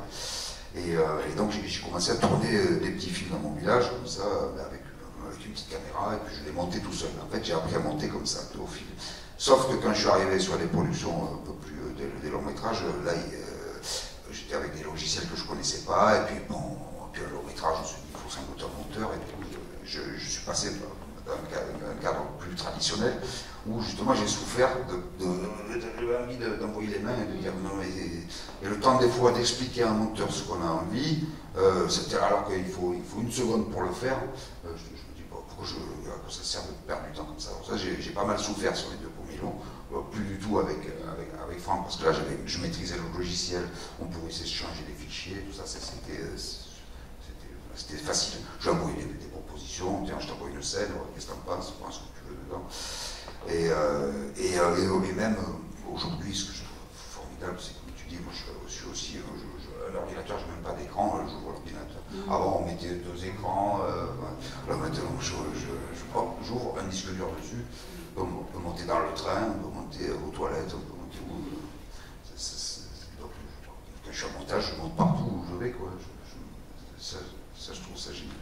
Donc le lieu, on s'en fout, on se pose où on est, où on a envie d'être. Oui, même pendant un temps, j'avais un bureau, j'avais pris un bureau justement pour un peu aller au travail et arrêter de travailler chez moi. Et en fait, j'avais un bureau partagé avec des gens, et ben, du coup, c'était un open space, j'avais un casque et je montais au casque. Bon, il faut avoir un casque qui fait pas mal aux oreilles, mais sinon, enfin, je veux dire, après, je pense que c'est chacun. Moi, j'ai une capacité à me mettre dans ma bulle assez facile. À couper. Donc, c'est vrai que si tu vis dans un appartement étroit, bon, t'as besoin un peu. Mais quand Franck habitait une grande maison à l'époque, puis c'est vrai qu'il aime bien cuisiner. il cuisine bien. Il faut choisir un monteur en plus qui cuisine bien. Non, mais c'est vrai que alors, moi, j'ai vécu cette configuration, c'était très agréable, mais en fait, moi, je suis très attaché à l'idée de sortir, de marcher à midi pour aller manger n'importe où, mais marcher, c'est vraiment, et même le matin, que je travaille à Marseille ou à Paris, dès que je peux ne pas prendre le métro, les transports, marcher avant d'aller travailler le soir en rentrant, il se passe beaucoup de choses. Moi, je suis très attaché à la marche. Ouais. Et je voulais juste, je sais pas ce que je voulais. Oui, par rapport à ce que disait Christian sur, j'arrivais pas à lui dire, je préférais faire. C'est vrai qu'une partie importante de notre métier, c'est de trouver comment communiquer avec le réalisateur. Quand on a un nouveau réalisateur, enfin, des fois la même phrase avec 2 réalisateurs différents, ça ne veut pas du tout dire la même chose. Donc, il faut comprendre ce que dit le réalisateur. Je sais pas, c'est un peu n'importe quoi, mais voilà, il va dire 3 images, en fait, ça veut dire 10. Enfin, c'est. Avant ou après? Non, avant. Ouais, c'est. Il faut qu'on arrive. C'est pour ça que c'est différent quand on se connaît et quand on se connaît pas. Quand on commence avec un réalisateur, il faut juste comprendre son langage et comprendre que parfois, quand il dit blanc, c'est peut-être plutôt gris, etc. Et d'autres, quand ils disent blanc, c'est super blanc. Voilà, quand on commence une nouvelle collaboration, il y a toujours un temps d'adaptation et un temps pour s'apprivoiser l'un l'autre et comprendre un peu quel est notre langage, quelle est notre culture, quelle est notre sensibilité. Ça prend du temps sur un premier film, sur une première expérience. Il y a même des moments un peu curieux où on devient presque en connexion. Où on arrête de parler et puis on a l'impression que ça... On arrive à parler. Oui, ça, c'est la relation de duo, justement. C'est-à-dire qu'en fait, on fait un, c'est-à-dire qu'on ressent la même chose. En fait, j'allais dire ça, c'est que pour moi aussi, être monteur, c'est réussir à rentrer dans la tête du réalisateur et à traduire avec des images et des sons ce qu'il pense. Donc c'est un gros challenge quand même. Mais effectivement, quand il y a une connexion qui se fait, il y a un moment... on sait que c'est... Et puis il y a quand même ce truc aussi en montage où il y a des choses qui sont évidentes, quoi. C'est-à-dire que quand ça marche, on ne se pose pas de questions, même un raccord qui n'est pas nickel, qui fonctionne, on ne va pas y passer du temps. En général, on passe du temps sur des choses qui coincent ou quoi, et c'est là qu'il faut être très... qu'il faut savoir communiquer, quoi.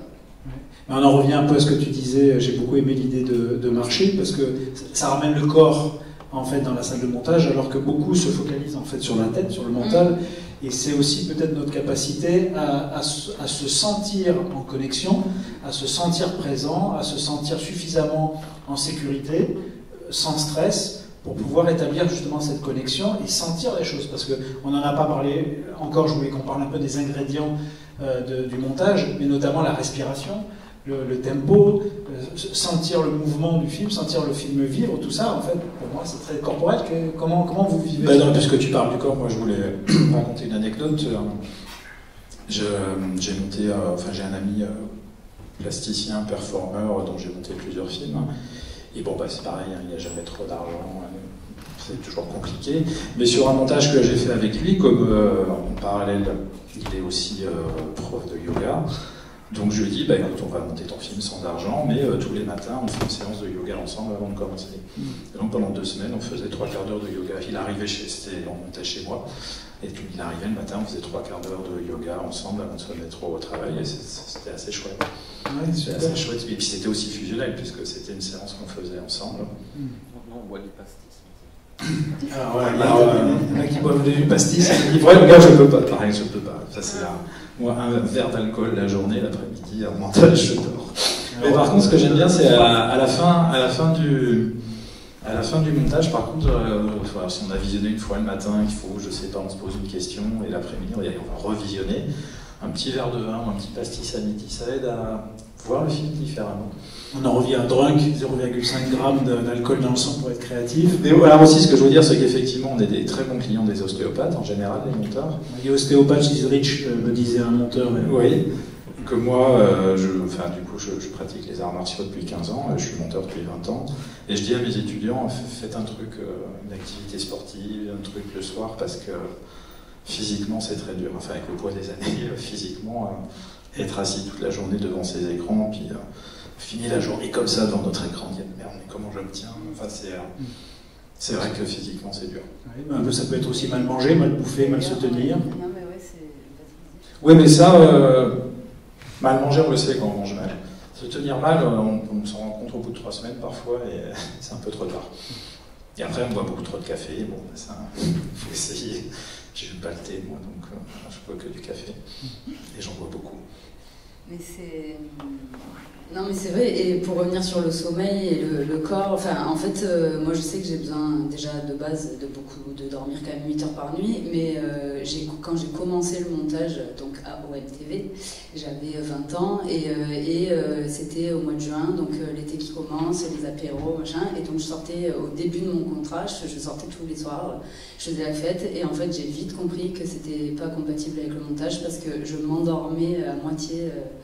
Sur la table de montage, c'était une souffrance horrible, quoi. Enfin, en fait, je me suis dit, c'est pas possible, il faut être en forme pour monter. Enfin, voilà, moi j'ai besoin quand je monte un film, je suis assez sérieuse.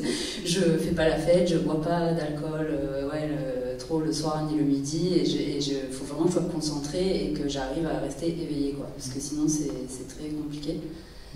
Et juste pour revenir sur le côté physique, je sais que quand j'ai fini une version, je prends physiquement du recul pour regarder. En fait, j'éloigne ma chaise au maximum. Tu vas pas faire un tour de. Non, mais ça je peux aussi faire une petite pause. Enfin voilà, mais aussi je recule physiquement ma chaise et je me mets dans la peau du spectateur zéro. Un sas. Ouais, mais parce qu'en fait c'est un peu ça le montage aussi, on est un peu plusieurs personnes en même temps et il faut savoir changer de casquette un peu de manière instantanée, quoi. Donc je pense que ça doit être un peu comme les comédiens. Oui, et puis ça pourrait correspondre, si j'étais psy, je pourrais dire ça pourrait correspondre à hémisphère gauche, hémisphère droit. Sûrement. Ouais. Ok. Et justement, tu as parlé d'enseignement tout à l'heure, tu parlais d'étudiants. Combien de personnes interviennent dans des écoles pour parler du montage qui intervient? Tous les 3, je crois. Alors, Franck, non. Christian, toi, tu interviens des fois dans les écoles pour parler du récit? Non, moi, aucune école ne m'a jamais contacté, moi, non. Je n'existe pas. Trop rebelle. Dans la profession. Alors, ça m'intéresserait que vous parliez un peu de. Ce qui m'intéresse, c'est ce que vous avez peut-être pas eu comme enseignement ou comme passage de relais, et qu'est-ce que vous transmettez d'essentiel en fait au montage et qui n'est peut-être pas présent dans les écoles de cinéma. Que qu'est-ce qui est important pour vous à transmettre? Alors moi j'interviens, mais alors vraiment je fais une semaine par an avec les Masters 2 du Satis à Aubagne. C'est pour du pouce-bouton ou pour du métier? C'est du métier. Alors moi en fait quand j'ai fait la fac d'Aubagne il n'y avait pas d'option de montage, donc j'ai un peu appris le montage, mais le montage après je l'ai appris tout seul. Enfin, je l'ai appris tout seul, je l'ai appris avec des professionnels par des stages, mais c'est pas vraiment à la fac que j'ai appris le montage.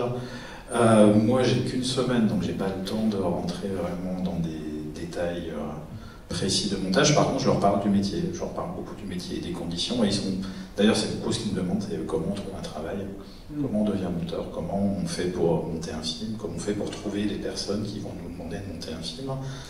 Donc on parle beaucoup de ça, et c'est vrai que moi je sais que ce qui manque en étudiant, c'est du concret. Donc effectivement, je raconte concrètement ce qui s'est passé quand je suis sorti de la fac, comment j'ai trouvé du travail. Moi, les gens que j'ai rencontrés avec qui j'ai travaillé, les premiers films que j'ai montés, c'est en faisant de la figuration sur des téléfilms à Marseille.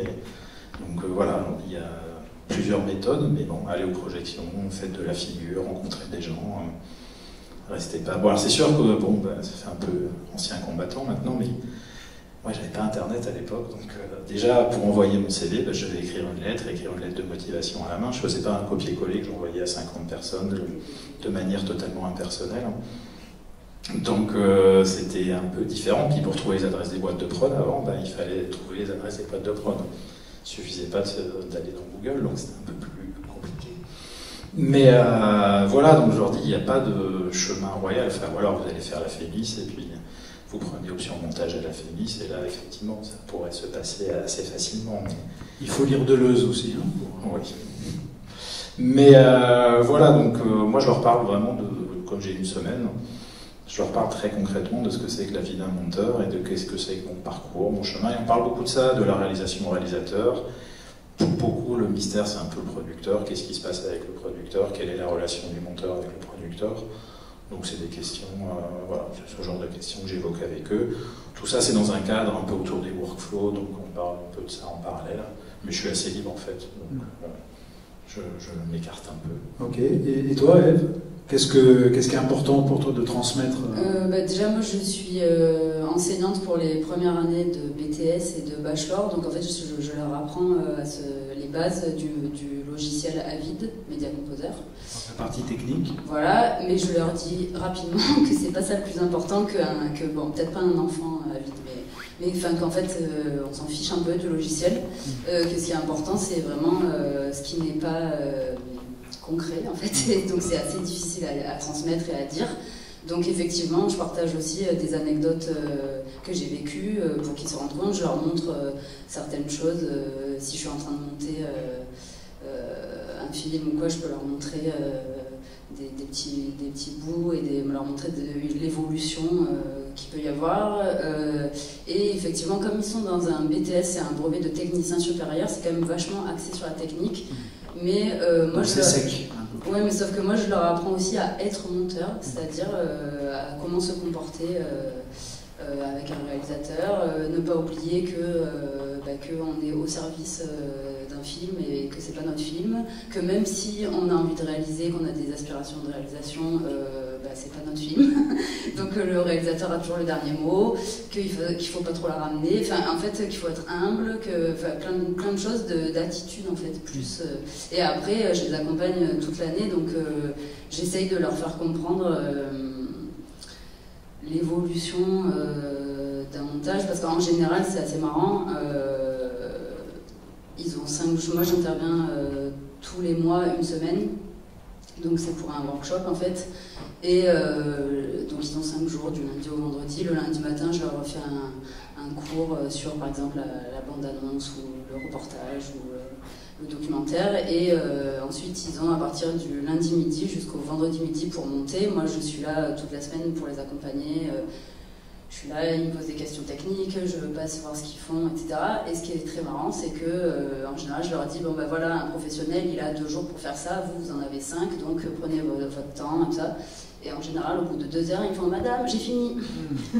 Et en fait, le j'ai fini, c'est j'ai fait un bout à bout, quoi. Et donc, moi, je dois leur expliquer ce que c'est un film fini, c'est-à-dire ça c'est le début, et ensuite quand c'est fini, mais t'es loin d'avoir fini, quoi. Il faut faire encore repasser, donc voilà, j'essaye de leur expliquer ce qui est pas très évident à dire, quoi. C'est un truc de feeling en fait. Moi c'est vrai que c'est pareil sur les étudiants en Aubagne, ils sont souvent, pareil, au bout de 2 heures, il me dit ça y est, on a fini, je fais waouh, fort. Et il présente une séquence où, alors là, effectivement, les raccords, il y a vraiment des choses à dire sur les raccords, c'est horrible, voilà, c'est juste collé, et puis il y a un mouvement de caméra juste avant la coupe, il n'y a pas un point de son, il n'y a pas un niveau qui a été fait, il n'y a pas un petit fondu qui a été fait, il n'y a pas un... Voilà, il y a toute cette notion, je leur dis, bon, effectivement, c'est une maquette, mais quand même, si vous présentez votre film à quelqu'un, que ce soit un producteur, un diffuseur, il faut quand même que ce soit un petit peu agréable à regarder. Vous ne pouvez pas laisser passer des scories comme ça, horribles. Enfin, là, c'est votre métier de monteur qui est remis en cause. Si vous présentez quelque chose comme ça, on va dire, vous ne savez pas monter, c'est pas possible. Donc il y a cette idée de regard et d'enlever toutes ces choses évidentes, quoi, qui sont, c'est évident qu'il faut l'enlever, que ça ne sert à rien de montrer je sais pas, un producteur quelconque, de montrer cette étape de travail, parce qu'elle n'est pas aboutie du tout. C'est intéressant que tu parles d'évidence, parce que c'est très dur à transmettre l'évidence. Oui, je m'aperçois de ça. Ouais. C'est vrai qu'il y a on peut transmettre un manuel d'utilisation de Final Cut, de Premiere ou d'Avid, mais l'évidence, à part la vivre soi-même de l'intérieur, en fait... De toute façon, on apprend à monter en montant. Je vois pas d'autres... Moi, j'ai pas d'autres expériences. Moi, j'ai pas eu vraiment de cours de montage. J'ai eu des livres, je suis allé à des tables rondes comme ça, j'ai écouté des réalisateurs, j'ai lu des livres, j'ai vu des films. C'est en voyant des films aussi qu'on apprend à monter. Je crois que ça n'existe pas, les cours de montage, parce qu'il y a peut-être une règle à apprendre, la règle des 180 degrés. Puis oui, et encore, on peut la...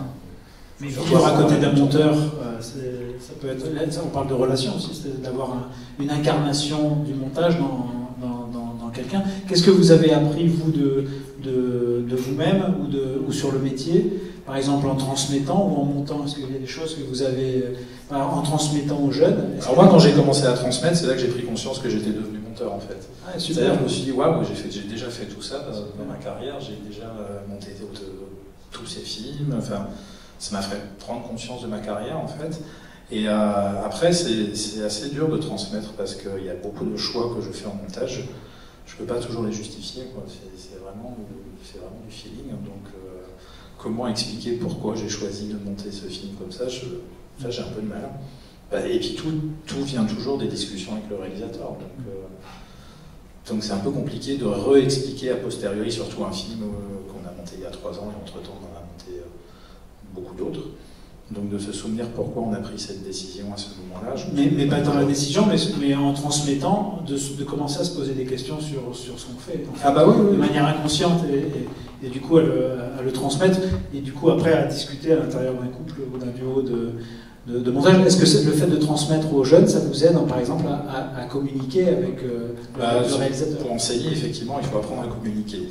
Donc c'est vrai que ça nous permet un peu de regarder ce qu'on fait, de regarder la manière dont on travaille et de regarder la manière dont on communique avec le réalisateur aussi.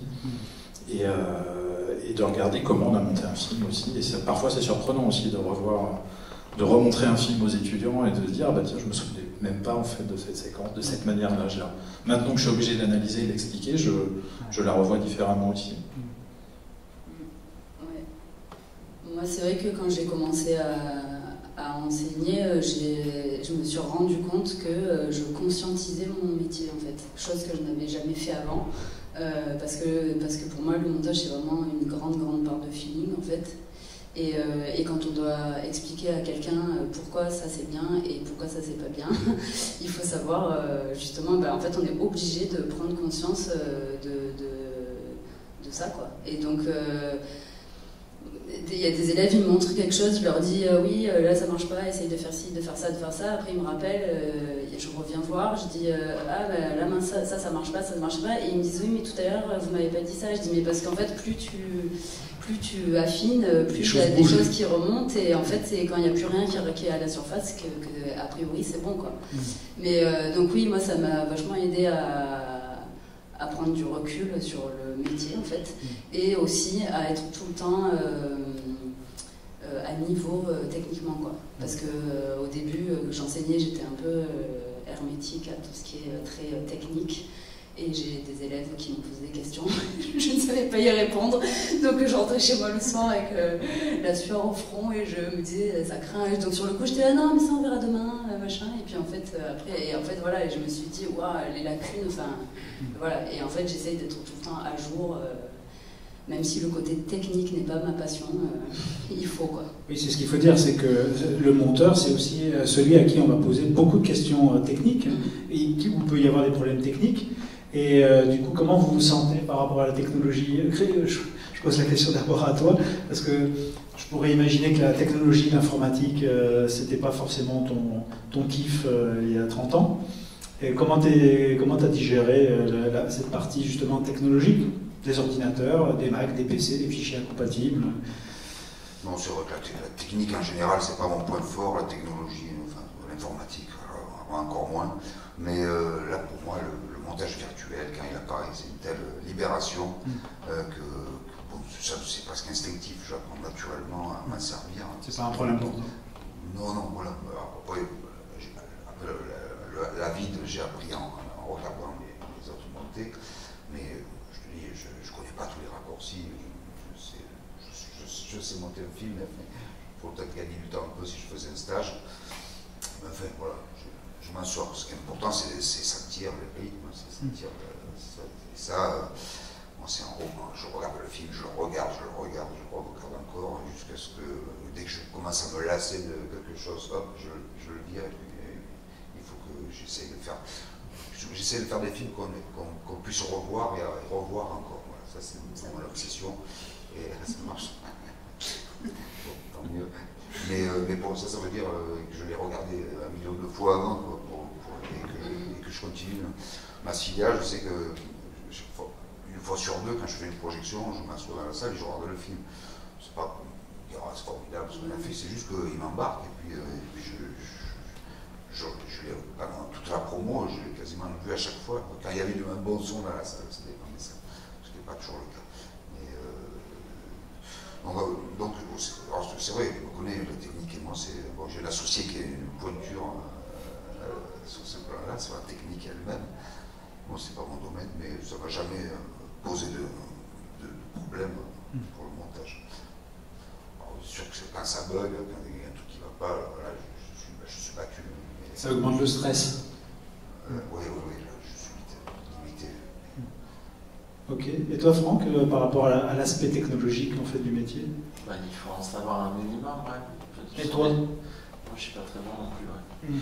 Donc on peut être monteur sans se sentir super confortable, super à l'aise avec les ordinateurs et la technologie. J'essaie, mais ça m'intéresse tellement pas que. Mais j'essaie de savoir le minimum vital. Ouais, tu te débrouilles quand même. Ouais. Mais par rapport à Christian, tu es plusieurs étages au-dessus. Quand même, ouais. Mais si tout va bien, normalement, il y a un responsable post-prod qui gère les procédures, les trucs. Okay. Et juste, je voulais te dire, et puis il faut dire aussi qu'il y a des gens, parce que tu as quand même participé à mon ouverture technique, c'est-à-dire qu'avant de te rencontrer, j'avais trouvé sur internet un truc sur Avid écrit par un fameux Jean-Charles Fouché. Et je m'étais dit, oh là là, enfin quelqu'un qui parle normalement, enfin qui écrit normalement des choses un peu compliquées à comprendre, et du coup c'était devenu, et quand j'ai vu que tu intervenais aux AIS, j'étais ah mon Dieu, mais c'est Il faut dire qu'on travaille ensemble aux AIS, on se rencontre. Mais donc voilà, donc c'est vrai que ça dépend aussi, je pense, de comment c'est expliqué, quoi. Je sais que toi tu as quand même une manière d'expliquer qui fait pas peur en fait. C'est ça. Après les films en pellicule c'était super compliqué. Ouais. Quoi, toute la post-prod, les effets, Donc pour toi ça a été un soulagement? Ouais. Bon. T'en as monté un peu en pellicule? Ouais, je l'ai monté un cours il y a un an. Peut-être qu'il nous reste un quart d'heure avant que je pose les dernières questions. Je voulais savoir dans la salle s'il y a des gens qui ont des questions à poser. Oui. Je viens sur les questions de blocage pour le montage de films. Vous ne pensez pas que ce blocage il vient de relations qui avec le réalisateur avant d'arriver vers le montage, ça veut dire vers le découpage? Est-ce que c'est pas intéressant que le réalisateur contacte le monteur quand il a fait le découpage technique, je parle, quand il a fait le découpage technique, il envoie à son monteur qui prend contact bien avant de commencer même son film. Est-ce que c'est pas intéressant qu'on l'envoie, qui nous fait un retour sur le découpage pour expliquer, voilà, certaines parties, c'est super intéressant, mais ça, si tu peux ajouter un petit morceau de découpage sur cette partie du film, est-ce que c'est pas à cause de ça qui vient parfois les blocages, ou c'est pas intéressant de faire de cette façon le montage? Tu parles en fiction, c'est ça, en fiction? Peu importe, fiction ou... Oui, fiction, forcément, fiction, tous les films, quoi, peu importe quel. Est-ce que la relation avec le monteur peut intervenir avant le tournage pour faciliter le travail? Christian? Non, moi ça a pu m'arriver sur des films, mais après on change tellement d'avis quand on fait un film que c'est toujours bien parce que c'est du travail, mais on va changer 50 fois d'avis, découper différemment. Je pense pas qu'il y ait un découpage précis à trouver avant le film, quoi. Moi je découpe très peu à l'avance, enfin, j'ai quelques idées, mais et je découpe Sam, tu es mal tombé, tu es avec celui qui découpe le moins ses films, qui découpe pas du tout. Moi, ce que je ressens, c'est sur la musique, que j'aimerais pouvoir travailler avec le compositeur en amont. Ça, oui. Mais pas forcément le montage. Ouais, en fait, par exemple, quand on fait des passages, je sais pas, par exemple, on fait un raccord son au raccord, par exemple, je dis sur une scène, on finit sur les rétroviseurs, on sait que voilà, les scènes terminent sur le rétroviseur, et mon monteur, il a un point de vue qui, je pense qu'il est plus puissant que le réalisateur, même parfois. Il dit, par exemple, prochaine scène, c'est pas mal, tu commences par, je sais pas, par exemple, sur un objet qui peut correspondre à... Vous voyez ce que je veux dire?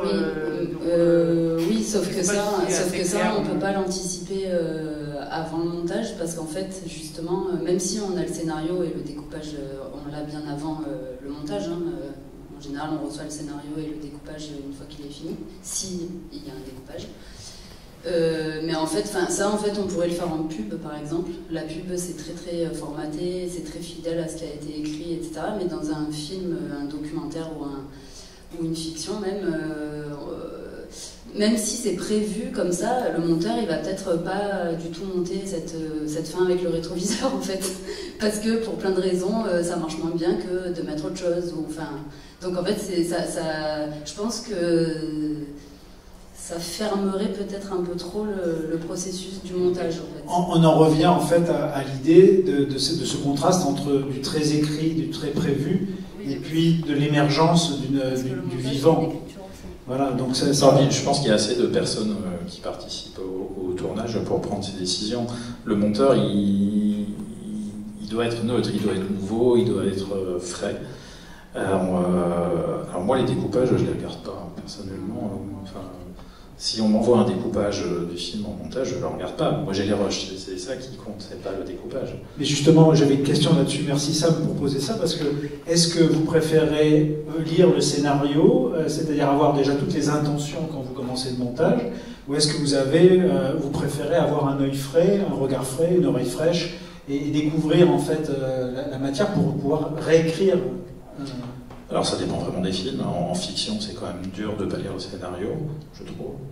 En documentaire, oui, moi parfois je demande juste les intentions du réalisateur et on prend les rushs et on travaille. Et après, il y a peut-être un moment où on va aller lire un peu ce qui a été écrit pour voir si on ne s'est pas trop écarté. Enfin, s'il y a un peu des questions de production et de diffusion, il faut quand même s'assurer qu'on n'est pas allé trop loin. Mais en documentaire, non, moi je ne me sens pas du tout obligé de lire ce qui a été écrit. En fiction, dans mes expériences, c'est quand même mieux de savoir un peu ce qui a été écrit, mais effectivement pas juste avant de monter, lire, alors la scène elle doit se monter comme ça, comme ça, comme ça, on a prévu ça, là, ça, là. Il y a des choses tellement folles qui se passent après au niveau du montage en fiction, enfin, cette espèce d'ambiance qu'il y a sur le tournage, enfin, quand on arrive en montage et qu'ils ont oublié une scène, on dit mais elle est où la scène? Ben on l'a faite. Non. Et si, il appelle le chef-op. Non, vous avez oublié de tourner cette scène et tout le monde est là. On a oublié de tourner cette scène. Et oui, en cours, hein, en cours, avec des courts-métrages sans script, ça arrive que. Donc, c'est autre chose. C'est autre chose et on n'a pas. Enfin, moi, j'ai pas. Là, on empiète sur la réalisation. Enfin, là, le monteur, il est là pour autre chose, je pense. Moi, c'est vrai quand on me dit tu veux qu'on te voit le découpage, non, pas du tout envie. Alors le scénario, oui, parce que le scénario c'est libre. Je m'invente des images quand je lis, je m'invente mes propres images qui seront peut-être pas celles-là à la fin, mais moi je veux pas être influencé. Enfin, je veux être le moins influencé possible quand je commence à monter le film. Et puis sur le découpage ou le scénario, c'est du papier, c'est pas pareil que de la matière vivante, des images, des sons. Moi j'ai été très frappé parce que Franck il réalise aussi, il fait des films de commande. Et il y a 2-3 ans, il a écrit un court-métrage, et donc il m'a fait lire le scénario. Et là, alors qu'en tant que monteur, comme beaucoup de monteurs, il a une vraie vision de dire voilà, là c'est trop long, là il faut sabrer, là il faut couper. Et sur le papier, sur son scénario, il ne le voyait pas. J'ai dit, mais ça c'est trop long. Non, il n'arrivait pas à le voir. Alors je savais très bien que s'il avait eu cette matière filmée, il aurait immédiatement taillé dedans. Pas sûr, parce que j'ai monté un film que j'ai tourné, et j'ai eu un mal fou à couper les plans. Ah, oui. Donc avec les réalisateurs, j'ai aucun problème. Ah oui, d'où l'intérêt d'être deux. Enfin, ça, c'est un peu là, on n'en a pas parlé, mais c'est la base du montage, c'est l'attachement affectif au plan. C'est ce qu'on en parle beaucoup dans les écoles, hein, c'est qu'effectivement, le magnifique plan qui a été réussi au tournage, où toute l'équipe a été parfaite, où il y a un mouvement de grue génial, que le réalisateur dit tu vas avoir ce plan, il est génial. Il est là, ouais, c'est pas mal. C'est tout. Enfin, voilà. On en revient au service du film, on n'est pas à son service. Il apporte rien. Ouais, ou alors. Oui, c'est ça, c'est genre, oui, il est beau, mais ça apporte rien. Et peut-être, je voulais vous relancer aussi sur le style. Est-ce que vous avez un style? C'est-à-dire, est-ce qu'on pourrait reconnaître un film qui est monté par vous, parce qu'il y a votre patte, il y a un réalisateur, puis il y a le monteur. Est-ce qu'il y a une manière, vous avez une manière de faire? J'aimerais bien qu'on puisse reconnaître un film si c'est moi qui l'ai monté. Je suis pas sûre d'en être encore là, mais moi il y a une monteuse que j'aime énormément, et c'est marrant parce que en fait c'est la monteuse de Jacques Audiard. Bon, j'aime beaucoup les films de Jacques Audiard en général, et j'ai déjà remarqué plusieurs fois le montage. Et en fait, j'ai vu d'autres films sans savoir que c'était elle qui avait monté, et donc elle s'appelle Juliette Wefflin, je crois. Et je m'étais dit, oh là là, il est vachement bien monté ce film, ça, je regarde, et en fait c'était elle. Et du coup, j'avoue que je m'inspire, je me suis inspirée, ou je m'inspire de son style de montage, quoi, que j'aime, qui me parle. Et après, je pense que c'est un peu toujours la même réponse, ça dépend du film, ça dépend des intentions de réalisation, ça dépend si ça a été très écrit ou pas du tout. Voilà, ça dépend de la matière. Il y a des films qui se prêtent au raccord parfait dans le mouvement, etc. Il y a des films où le jump cut sera beaucoup plus parlant. Enfin. On va passer la parole aux autres, mais je voudrais te poser une question, j'ai quelque chose qui me vient. On parle de style, mais on pourrait parler aussi de genre. Est-ce que la relation en fait avec un monteur ou une monteuse et au niveau de la sensibilité, au niveau du rapport, de la relation, c'est un métier quand même pas mal dominé avec des rapports de domination, avec des hommes. Est-ce qu'il y a une différence en fait à être monteuse dans un... Pour une femme ou pour un homme? Oui, pour toi, comment tu sens le fait d'être une femme et d'être monteuse? Tu vois quelque chose à part à OMTV, où vraiment c'était une majorité d'hommes dans le milieu du foot, et on était 3 filles, et j'étais toute jeune et je n'osais pas trop la ramener.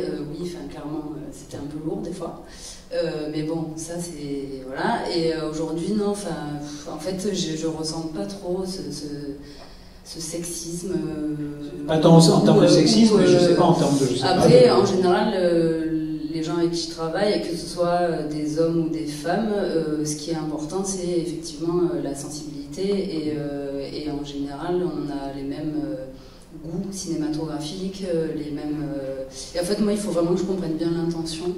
Et si en plus, oui, on partage les mêmes références, etc., on a, comme tu disais tout à l'heure, on n'a même plus besoin de se parler, en fait, on sait. Après, les réalisateurs que je connais pas trop et qui me parlent de leurs films, j'ai besoin d'aller voir ce qu'ils ont fait d'autre, de m'imprégner vraiment de leur univers, de bien comprendre pour essayer de monter. Enfin, c'est pareil, c'est un peu difficile de répondre à cette question parce que c'est encore une fois du feeling, quoi. Mais non, après, moi, je travaille plus avec des hommes qu'avec des femmes. Mais je crois que je suis quand même plus à l'aise avec les hommes en général dans le travail et dans la discussion. Enfin, je sais pas. Il y a une complémentarité que je trouve plus intéressante qu'avec les femmes. Ok. Alors moi je travaille autant avec des hommes qu'avec des femmes, je crois que je suis à la parité. C'est très bien, j'ai pas de... Enfin c'est pas une question monteur bi. Voilà. C'est pas une question que je me pose. C'est vrai que ça m'est arrivé hein, qu'un réalisateur me dise « Ah t'es sympa, c'est bien tout ça, mais je préfère travailler avec une femme ». Bon, ça... Après c'est l'un des rares métiers où traditionnellement les femmes avaient l'avantage sur les hommes, donc bon, pour une fois. Ce que je voulais reparler du découpage, c'est vrai que, bon là je parle plus documentaire, mais ça m'est arrivé que des cadreurs documentaires me disent « Ouais, mais comment je peux faire pour penser au montage, au tournage ?» Moi je leur disais « Pensez pas au montage s'il vous plaît, c'est horrible. » Parce que du coup, les cadreurs qui commencent à se demander « Ah, est-ce qu'il ne faudrait pas que je fasse un contre-champ, un plan de coupe ?» qui arrête de regarder ce qui se passe, qui arrête d'écouter ce qui est en train de se dire pour se dire « Où est-ce que je pourrais faire un plan large ?» En général, il coupe en plein milieu d'une phrase hyper importante et on a envie de se jeter par la fenêtre ou de le jeter par la fenêtre s'il est là. Donc c'est vrai que moi j'ai vraiment cette envie de dire le tournage c'est le tournage, je ne pensais pas au montage. Après on trouvera... À qui tu dis ça, te dire à des gens, à des cadreurs, à des opérateurs qui se posent la question, est-ce que je dois penser au montage, au tournage? Moi je ne préfère pas, personnellement. Le cadreur, le réalisateur, Ah oui, mais le réalisateur me pose rarement cette question. Évidemment, le réalisateur ne pose pas cette question, mais c'est plus en documentaire, des chefs-op qui commencent à se dire qu'est-ce que je pourrais faire. Enfin, le plan de coupe, si on l'a pas, hein. C'est pas grave. Par contre, si on coupe en plein milieu d'une scène hyper importante, on l'aura plus jamais cette scène. Donc, moi, ça sera mieux parce que les plans de coupe, il n'y a rien de plus moche. Bah oui, enfin, les plans de coupe réfléchis en plus, en général, c'est. On les monte pas, en fait. C'est l'horreur. Donc voilà, il faut filmer ce qui se passe, et puis nous, on est là pour trouver des solutions. Hein. Tout est possible en montage, hein, surtout en documentaire. Tout est possible, on y arrive. Enfin, oui, si, on y arrive toujours. Bon, il va falloir qu'on conclue. Est-ce que vous avez un livre ou un film ou une série ou quelque chose qui vous tient à cœur et où vous avez peut-être flashé sur le montage, vous vous êtes dit waouh, ça. Moi, le premier livre de montage que j'ai lu, c'est Dominique Villain, Le montage au cinéma. Je crois que ça reste vraiment mon livre culte. Et récemment, tous les livres de Walter Munk, le monteur de Coppola, sont vraiment. Quand on est monteur et qu'on lit ça, c'est vraiment un régal. Après, c'est un peu des anecdotes. Je suis pas sûr qu'on apprenne beaucoup. C'est très plaisir, c'est très agréable à lire. Mais on peut s'imprégner avec le dernier livre de le monteur de Yann Lemasson, son dernier livre sur le montage de Passe-Montagne. Il est hyper agréable à lire, mais je pense qu'un jeune monteur n'apprend absolument rien dans ce livre. Pas encore. C'est voilà. Pas encore le moment. Par contre, un livre très important, c'est Notes sur le cinématographe de Bresson. Ça, donc que ce soit un réalisateur, un monteur, un cadreur, enfin pour moi c'est une bible du cinéma. Ok, merci. Ève? Moi, le premier livre que j'ai lu, c'est Lettre à un jeune monteur de Henri Colby. Et du coup, je commençais le montage à cette époque-là. Et du coup, en fait, je pense que les livres de montage, ça parle que aux monteurs parce que ça fait écho à plein de choses, d'expériences, de ressentis, tout ça. Et ce livre m'avait vachement marqué. Du coup, je le conseille aussi à mes élèves en général. Et là, dernièrement, j'ai acheté Plus long, le chat dans la brume. Qui est le journal d'une monteuse Emmanuelle G. Et c'est rigolo pour l'anecdote, je me demandais pourquoi elle avait appelé ce livre comme ça en fait. Et donc je lis le livre et à un moment elle explique, c'est très marrant parce que ça c'est vraiment une blague de monteur, hein. C'est qu'en fait elle explique que pendant un visionnage elle prend des notes et donc elle met couper à tel endroit enfin pas l'interview mais couper dialogue à tel endroit, machin, plus long le chat dans la brume. Et donc ça c'est une note de monteur et c'est vrai que quand on relit ces notes des fois il y a vraiment que les monteurs qui peuvent comprendre de quoi ils parlent parce qu'il y a des trucs en plus on regarde en même temps donc on écrit, voilà. Et après, au niveau des films, moi, il y en a trop, je pourrais pas en dire un seul, même si j'ai... mais c'est pas que pour le montage, en fait, c'est que j'ai un truc particulier avec les Demoiselles de Rochefort. Voilà. qui fait que j'ai vu, je pense que c'est le film que j'ai le plus vu, et écouté, et chanté. Ok, merci. J'aime bien les films où il n'y a pas de raccord. Les Terrence Malick ou des choses comme ça. Plus dans le sens. 1917. J'aime bien quand le plan vit, que tout d'un coup il se passe plein de choses à l'intérieur du plan. Quand il n'y a pas de monteur. Il y a De Beau lendemain de Atom et Goyan aussi, qu'on enchaîne en plan séquence et le montage est magnifique. Il n'y a pas de raccord chez Malik. Si, non, c'était pour t'embêter. Et toi, Christian? Et t'as fini sur les livres ou est-ce qu'il y a des choses J'avoue que je suis ignare, j'ai jamais lu un livre sur le montage. C'est pas obligatoire. Ok. Et Christian, toi, est-ce qu'il y a des cinéastes, des films ou des séries qui t'ont inspiré, mais un ou deux, tu vois, pas 200. Chaplin, Kubrick, bien sûr, inévitablement. Terrence Malick, j'avoue, j'ai un truc avec Terrence Malick, parce qu'il réapprend, il m'apprend quelque chose, en tout cas, que j'avais. Peut-être Hitchcock pour le montage. Il fait encore. Franck dit Hitchcock pour le montage. Hitchcock, mais même quand on lit Hitchcock, Truffaut, en fait, moi, dès que ce soit un livre sur la technique, sur le montage, sur la. Enfin, quel que soit. Dès qu'on me dit il faut faire comme ça, je me dis non, ça veut rien dire. Enfin, j'essaie toujours de m'affranchir de toutes les règles possibles et déjà de celle du scénario, parce que le scénario est écrit, on l'écrit, on le réécrit, finalement il se formate, on gomme tout, déjà on fait parler, les personnages ne parlent déjà plus comme dans la vie, et puis finalement ça va formater toute la chaîne. Alors quand on fait un film pour la télé, c'est un peu inévitable, mais comme le cinéma aussi se fait de cette manière-là. Quand je vois un film au cinéma, un film français, j'ai toujours l'impression de voir un téléfilm. Presque tout le temps. Là, il y a des Gaspard Noé, des Quentin Dupieux, il y a quand même des mecs qui sont du monde, qui sont pas là, qui ont un vrai univers, mais sinon, je trouve que la majorité des films ressemblent trop à des téléfilms. Ça me gêne profondément. Donc, une fois qu'on est pris dans cette chaîne, on ne peut pas en sortir. Et tout ça, ça part du scénario. Et le scénario qui pour moi est un instrument de censure déjà. Voilà, on a beau scénario, voilà, non, ça ne convient pas, ça peut être un problème idéologique, ça peut être un problème. Et donc cette censure déguisée là, qui se passe autour du scénario me rend complètement fou. Donc pourquoi on ne pourrait pas tourner des films avec des scénarios très légers, juste une quinzaine de pages, un synopsis, une trajectoire du pays, où ça se fait comme ça. Non, en France, tout doit être écrit, c'est notre culture littéraire aussi. Et donc, j'essaie de m'affranchir, voilà, tout le temps des règles. Dès qu'on me dit la règle c'est ça,